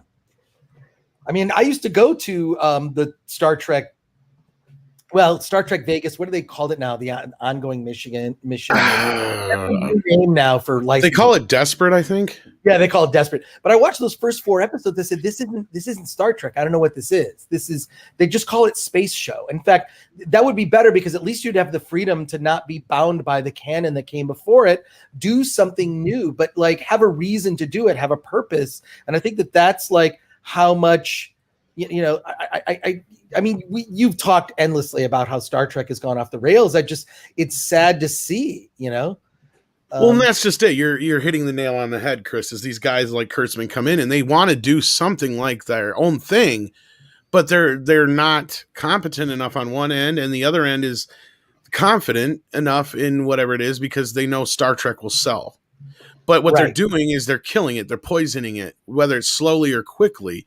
It's sad, but they got to know they're doing it. But this is the constant question we answer all the time: is how do JJ and Kurtzman and all these guys keep getting jobs when they're doing this to franchises? Because Hollywood in the bubble, they don't see it that way. Because we've heard it more than one time now. Because I heard it in another place now, Andre, that I forgot to tell you about, that the whole reason Hamada brought JJ in to the DC business was because, get this, he wanted JJ to do for DC what he did for Star Trek. That's how oblivious they are. That's what I'm saying. That's how oblivious these people are to what these people have done to these franchises. And any cursory just checking on it would show you, like, yeah, JJ may have made the movies look like these big grand $1 billion movies, and sure, the first 2 movies did make some money at the box office, but if you really go with the inflation aspect, JJ's movies made no more money than the first few Star Trek movies did at the box office. Well, even the ratio of expenses versus take is worse. Massive. Yeah, like it's terrible. Like I was just tweeting this the other day. The average Star Trek film was between like $30 to $50 million, and it raked in way more than that on the worldwide box office. And yet JJ's films are over $120 million a piece, and they rake in comparable numbers to a point. And it's like, you're clearly, especially in this day and age, because the internet, the existence of the internet has inflated the cost of advertising massively, because there's all new markets, and you're getting to new countries, and you have to make new negotiations and deals. So that's why, the rule is like 2.5 to 3 times the budget of the film is going to be on advertising. So you have to factor that into its box office take, and you realize that not many movies make as much money as they like to advertise. And that price is just going to go up as we expand expand with internet and big tech as it goes, to a point where it's going to be more expensive to market a film than it is to make one. Yeah. Yeah, and that's the thing is, even I think if you go back, and still I think Star Trek 2 is the most profitable Star Trek film compared to its budget. I would not be surprised by that. Yeah. If my recollection is correct. Yeah. Sorry. Go ahead. Chris. I would just like to see Star Trek do what Star Trek did in the beginning, which was explore ideas. What did you have? Like, how many shots of the Enterprise did they really have through the 3, seasons of the original Star Trek series? How many shots of the Enterprise they have? 20, 30 shots? I mean, there's got to be a low budget version of a science fiction show that can be more consumed with exploring ideas, which is really the heart of science fiction, is how our evolution as a species, like how that impacts our humanity. That is what should be at the center. And what was great about the original Star Trek series and Next Generation, for that matter, is there was a morality that was in place. And what I see in the new Star Trek and in a lot of stuff now, and this is why a lot of stuff is crap these days, is there's an agenda that supersedes that morality. And you see it creeping in so many spaces. And I think we're going to look back on this era of films and go, wow, they screwed up a lot of stuff. They screwed up franchises. They made people not like Star Wars. You know, I've said it before to friends. I really miss liking Star Wars. I feel like the movies are sort of like the side thing now. The best part about Star Wars was the trailers coming out, the waiting in line, although we don't even wait in line anymore because we have reserved seating. But it's almost like the movies are just like a side thing now. It's the conversation. And I miss that. I have tickets to Star Wars Celebration, but I'm so deflated and defeated as a fan that I don't really feel welcome or interested in going. It's in Anaheim, which is a 40-minute drive for me. And I don't want to go. I just don't. There's nothing on the horizon that I care about. But Star Trek, it's completely in the hands of people that don't respect the legacy at all. I mean, at least Rick. When you look at Harv Bennett, who took over the film series, right? I mean, he was a TV producer. He was not a Star Trek fan, but he was a TV guy, and he understood the soul of Star Trek and brought up. Although I'm a big fan of the motion picture, so we could fight about that. But those Star Trek movies were great. Those Star Trek movies were a blast, right? Yeah. So I don't know what is it that they can't. I don't know if you ever watched the Star Trek Continues series. I've seen that. It's fantastic. Yeah. I was fortunate enough to be in one of the episodes, a very bit part. I think I have 2 lines, but it was magical to be a part of that. I mean, it was just so incredible. He was so dedicated and so passionate to even having special fabric made. So it matched the exact fabric that was, in Dr. McCoy's, medical lab, the bed sheets and all that stuff that they're doing. They went crazy trying to get that accurate. And I was there. I saw it. It was insane. But the level of passion and dedication, and we would just sort of commiserate about Star Trek and whatnot. And I don't know, I just don't care. It's okay, good. I'm absolved of I'm not going to buy stuff. I'm not going to watch these series. I certainly am not. I'm not a subscriber to Paramount Plus. So I don't Speaking know. of passion and dedication, we have somebody joining us. This gentleman, I know you haven't met him yet, Chris, but you're about to. Paulie from Latino Slant, who also heads up our Midnight's Edge Espanol division. He's a very good friend of ours, and I'd like you to meet him. Paulie, good to meet you. Chris, I am passionate and I am dedicated. He is. I love that. And he's late. No, I'm not. I'm kidding. I'm a wizard. I am. He knew. He knew. Never He told early. me he wasn't going to be around. So. Yeah, and to Chris's point, the passion is very important. But the other thing that we're kind of missing, at least from some of these larger companies that own these franchises, is greed. They're just not greedy enough. Because if they were greedy, they wouldn't make the foolish decisions they've made. Yeah, it's weird. There's a lot of pandering to causes from Hollywood because they want to appear as if they are doing the right thing. It's all about it. It's, to me, I always see through all that, it's all about appearances. It's this sort of corporate posturing, and I just think that there's a falseness and an inauthenticity to it. That it's allow those causes to help promote and save the careers of those that would screw up later, pretty much. I guess, but it just seems like pandering. So I don't know. I was listening earlier, Chris, man, and love what you were saying about independent film and all the recommendations, and we just got to keep, that's what I really try to do with Midnight's Edge Espanol and the Latino Slant is we're just gonna put these independent directors on the streams, talk to them, get their movies out.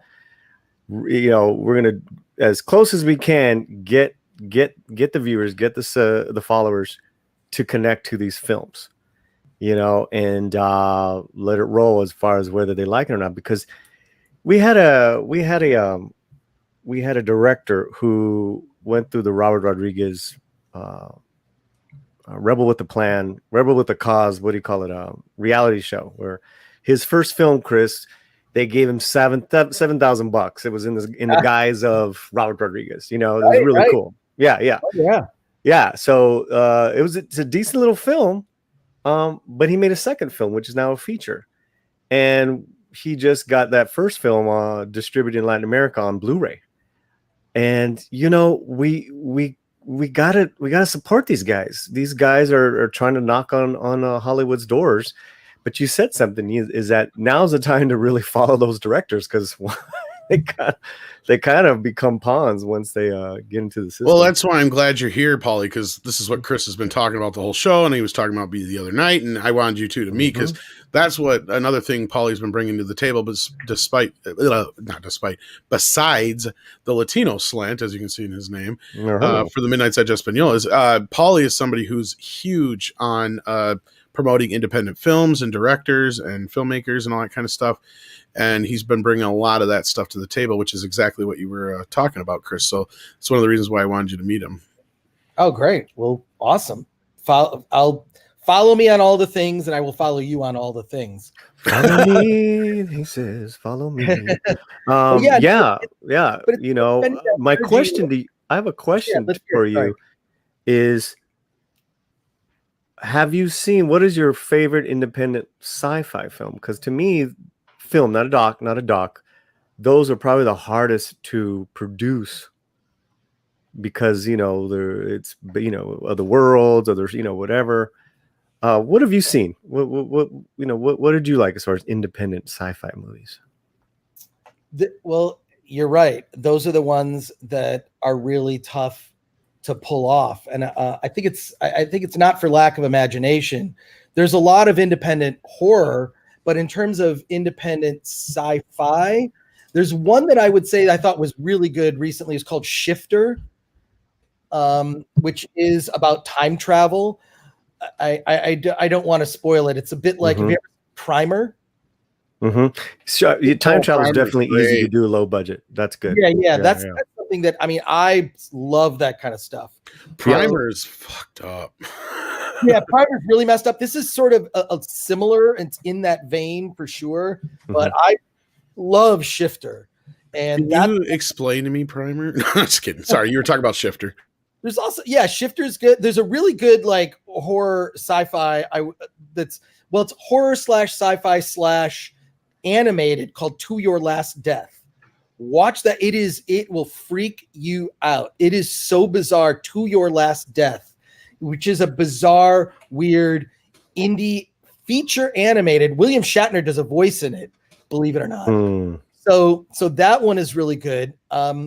But yeah, Shifter, I really, really am a fan of that one. Okay. There's also a film called Save Yourselves. Did you see that one? That came out from Legion M, and I really like what they do. So Save Yourselves is about an alien invasion that happens while a couple's on vacation, but they decide they're going to like go on a total retreat, and they don't look at their cell phones. Well, of course, while they're disconnected from the world, you know, aliens invade and they're completely unaware of it. So check out that one too. Save Yourselves with an exclamation point at the end. Another good one, Minor Premise, Proximity. This other weird one I saw a while back called Same Boat. It's about, it's almost a similar plot to Terminator in the sense that this guy goes back in time to kind of correct things in the timeline. He finds problematic people and goes to murder them, except that he ends up falling in love with the girl he's supposed to kill. And it all takes place on a cruise ship.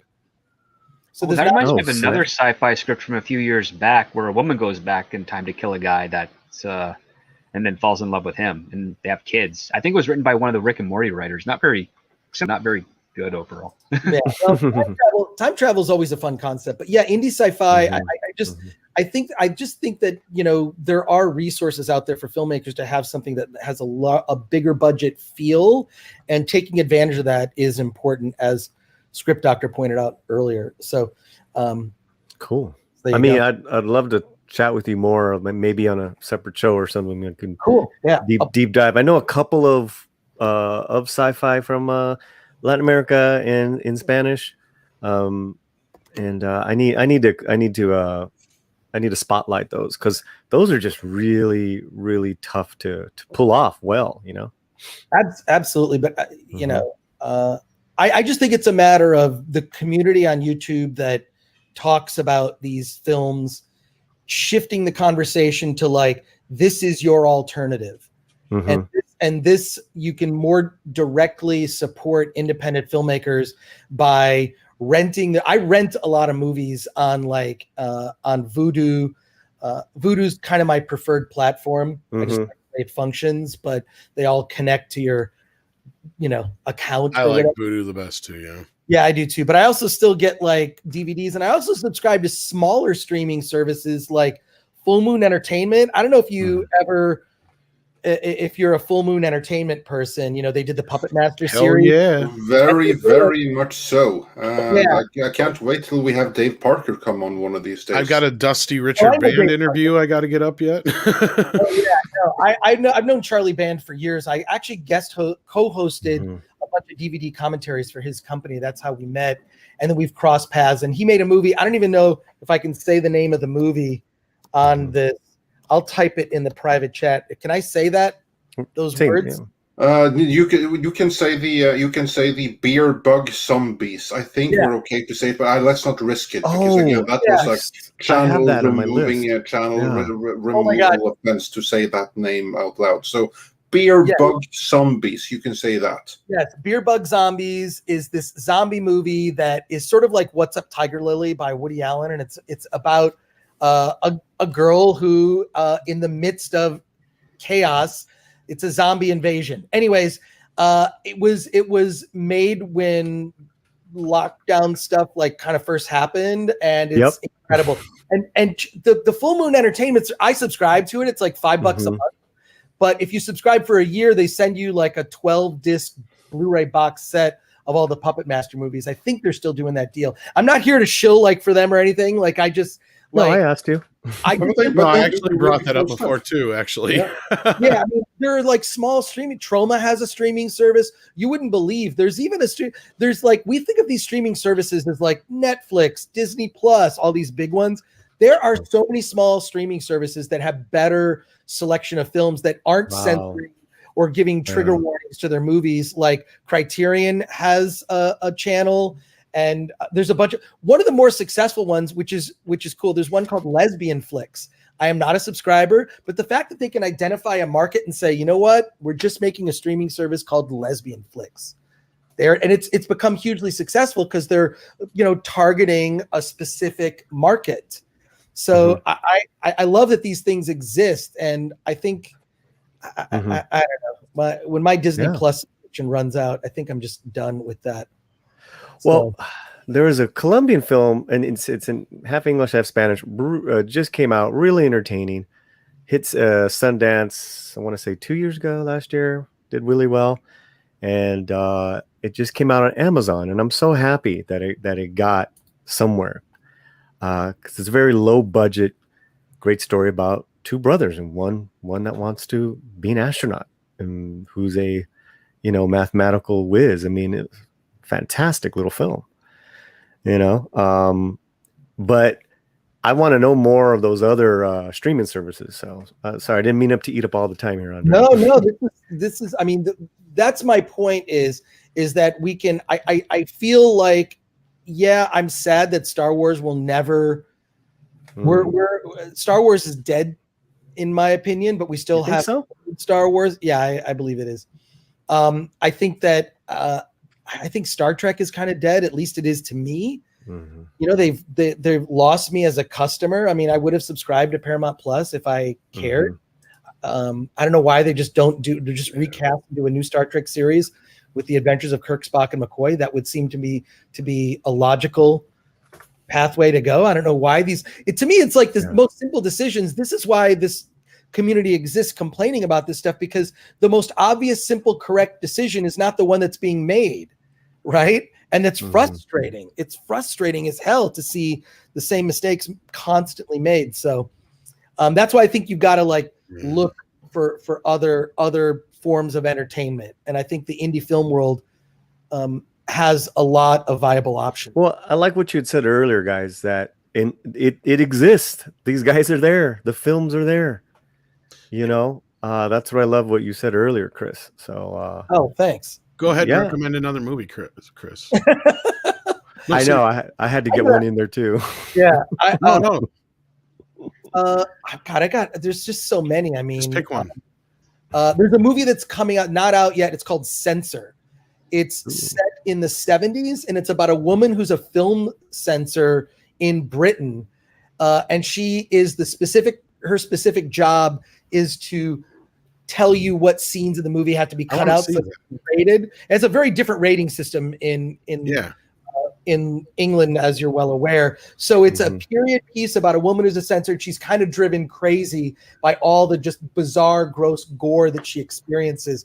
It's got a really great poster too of a woman holding an axe. Just look up Censor movie and check it out. On the Film Threat Instagram, I try to highlight like a bunch of movie posters because I love really cool movie posters. So yeah, Censor. You gotta, all right. Yeah. Check out Censor. Chris recommends. That's nice. Hey, Chris, I need to watch the Film Courage because I watched Kenneth Castillo's Film Courage interview. Film Courage is a great page.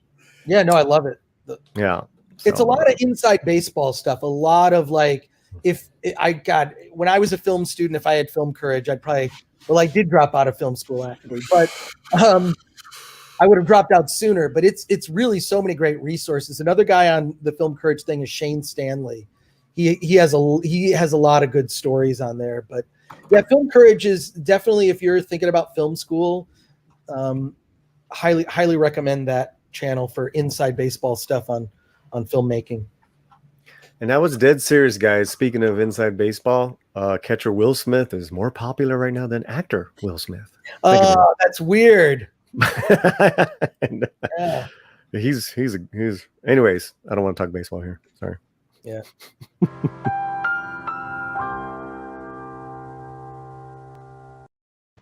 That was for Polly. So anyway, we had a couple of super chats, did we not? Yes, we did.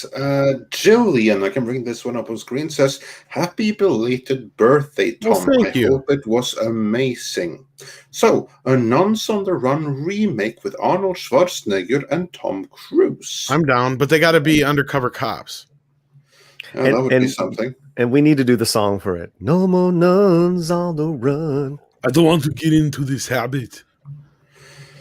And Diego Flores said, "Star Wars is still not dead for the people. We saw a poll asking people to vote for favorite villain. Darth Vader is still up there. People have hope, I feel." That was on our Espanol show the other day. So that's what he is referring to.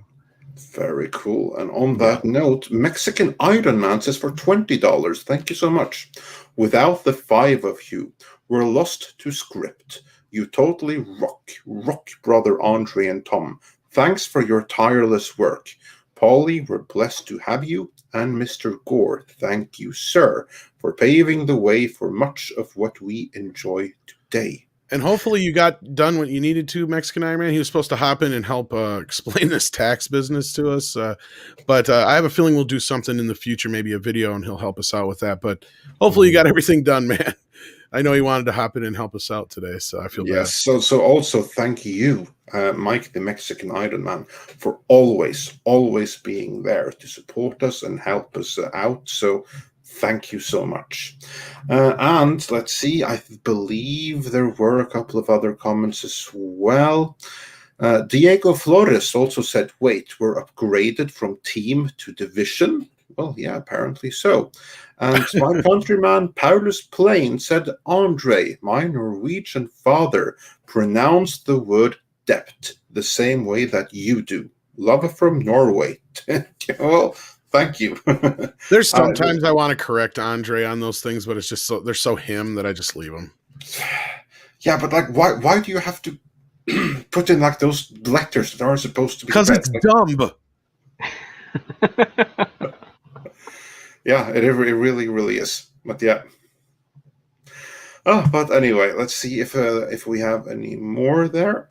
At least script like that joke. Yeah. Well, I got it.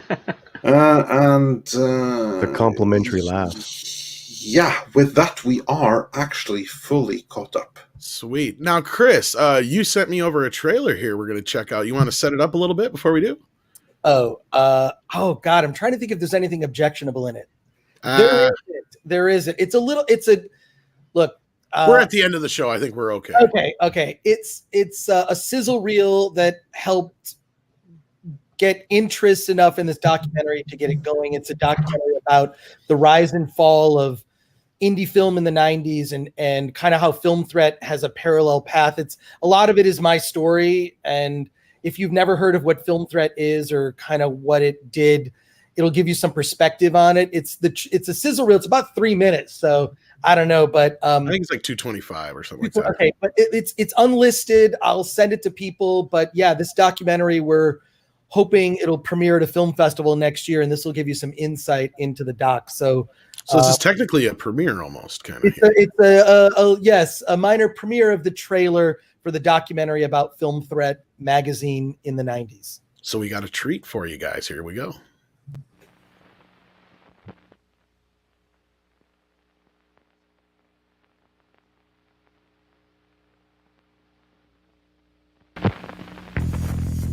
I started Film Threat when I was 19 years old as a punk rock fanzine at Wayne State University in Detroit, Michigan. Started out as a 6-page Xerox fanzine that I financed through a bad check. And I moved on from there, financing Xerox issues through change that I found in the corner seats of my car. And then I thought, well, I got to make this thing big time.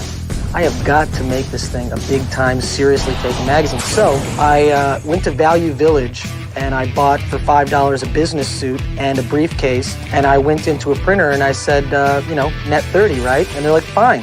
So I walked out of there and did this to about 4 different printers in Detroit until the sheriff was going to take me in for fraud. I had to sell my entire record collection to pay off some of the printers, and I eventually found an investor who saw the humor and thought it would make a good investment, and here I am today.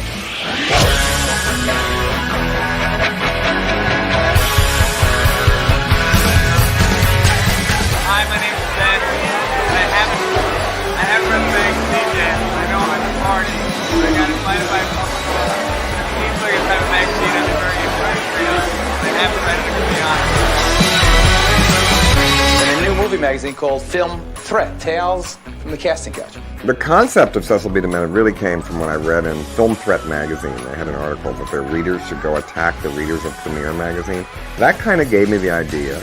And then a critic called me Cecil B. Demented, and it was a great compliment to me. And I tried to imagine if there really was a Cecil B. Demented, what he would be like and how crazy he would be. The media, in my opinion, approaches the same level of madness and avariciousness and evil that the actual killers themselves do.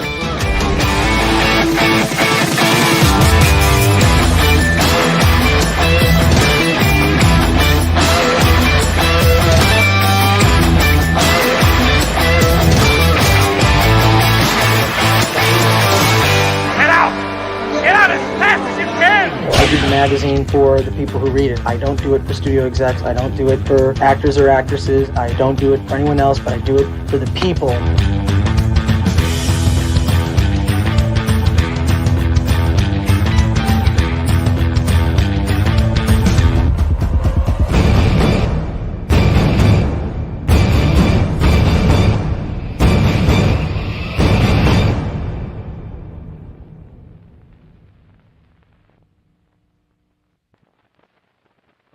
Wow, I want to see that now. Coming soon. Like how soon, Chris? Congratulations. Well, look, it's going to be interesting. Like I say, when this movie comes out, I'm 100% certain I'm going to get canceled because of it. Because there's just stuff. there's stuff in this doc that your jaw's going to hit the floor about things that we did at the time, and this is going to be a warts and all, telling of that story and kind of like what's happened to the industry. So it'll be interesting. It'll be interesting to see this doc. It's been, God, we've been working on it for like 10 years, so on and off. So, but it'll be, I don't know. It'll be cool to see. I mean, we have a rough cut right now. We keep working on it and trying to make it better. So it'll be next year. Next year, hopefully at a film festival, it'll premiere, and then you'll be able to get it hopefully end of 2022. So cool. Thanks. We'll try to keep you guys posted on that, and can't wait to hear more news on that. We got one new super chat that came in during the trailer. Straight White Mage sent in $5, says, these wounded franchises will be kept alive by fan fiction. I don't think you're wrong. And the fan films and other things that have been kind of, we just mentioned, what was it? Star Trek Continues. And, there was the recent Bucketheads that's kind of impressive for the most part. I mean, there's stuff that can be done. And I think the gates need to come down, though, for that. We've talked about that several times over, on different topics. But, yeah, there's ways to get in there. You got to find your audience, though. True. But sometimes a lot of these fan films, the better bit is when they just turn around and say, fuck it, we'll make our own thing. I've seen that a few times. I think even Robert is in part of a project that they're doing that now. It started as a fan film, and they decided to make it their own thing or something like that. So, yeah. Yeah, I wish Rob would do that. Like with the whole Axanar thing, like you're not going to own it. I think at a certain point you got to make your own thing and just be inspired and go do something different. Make your own Orville. Exactly. Yeah, the Orville's the best Star Trek is the Orville. It feels like the original Star Trek series, right? Or at least sort of an amalgam of Next Gen and the original series. I love it. The Orville's great. So. Yeah. So with that, though, we're crawling on 3.5 hours, and we did not expect you to be here this long, Chris, but we want to thank you for your time. It's always a blast when we get to talk to you. We want to have you back again soon. I'm really into Chris Recommends, so if you want to send me a video of a list of your recommended movies for the week, we can. Chris Recommends. Every week. Oh, yeah, that's awesome. I could put together, a couple recommends a week, That'd be awesome. All right. And then if there's a Spanish movie thrown in there, then we have to do the voiceover in Spanish as well, Tom. You have to do that. It's just, I grew up watching a lot of, foreign cinema. I grew up watching, films from Japan and just a lot of stuff. And just like, yeah, that's not featured enough. So is that Recomundo Chris? Sure. Is that what it is? Help me out here. Te recomiendo a Chris. Te recomiendo a Chris. Oh, that's great. Chris. Yeah. Great. A Chris? A Chris or no? Just Diego's in the chat. Let's get it phonetically. What is it? Whatever. Yeah, I need it phonetically. That's what they said when they wanted my song in Spanish. I'm like, I'll do it, but you got to send me that shit phonetically, man. Disco, how can I teach these kids? How can I teach these kids phonetically? That's how. Phonetically. Yeah. ¿Cómo se dice Chris recommends en español? That's what I was. Taco. Taco. That's my Taco always saves the Burrito day. Supremo. There you go. I wasn't lying, guys. I made amazing breakfast tacos while I was listening to you guys. Oh man. No, but yeah, Paulie, you and Chris definitely got to talk. So that's why I was hoping you could make it at least for the latter part here today before you left. Yeah, so. I already emailed him. I emailed him. It's been an honor, sir. Because this guy's doing exactly what you're talking about, Chris, and that's why I wanted to get you two together. But yeah, we got another super chat here from your Muslim uncle saying, shout out to Chris, because of the other R badass I know that want to Wayne State D3 for life. You're gonna have to translate that for me, somebody. Because the other badass I know that went to Wayne State. Okay. I went to Wayne State University. Yeah, back in the day. Thank you. Gotcha. Yeah, Detroit. Yeah. All right. Muslim uncle. Awesome. Sounds awesome. And with that, check out Film Threat's YouTube channel. Check out the website. Check out Latino Slant. Check out Midnight's Edge Espanol. Check out the Script Doctor. And is there anything else they should check out, Andre, that I'm forgetting?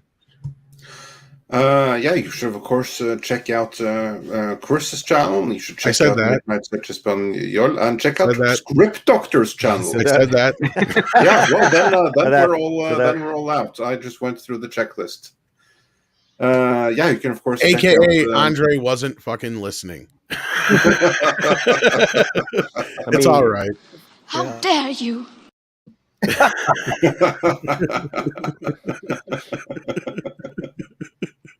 With that, I think everybody knows what it's time for. Yes, indeed. Yes. Bring them on. Koalas in the rain, koalas in the rain, no fucks given. Koalas in the rain.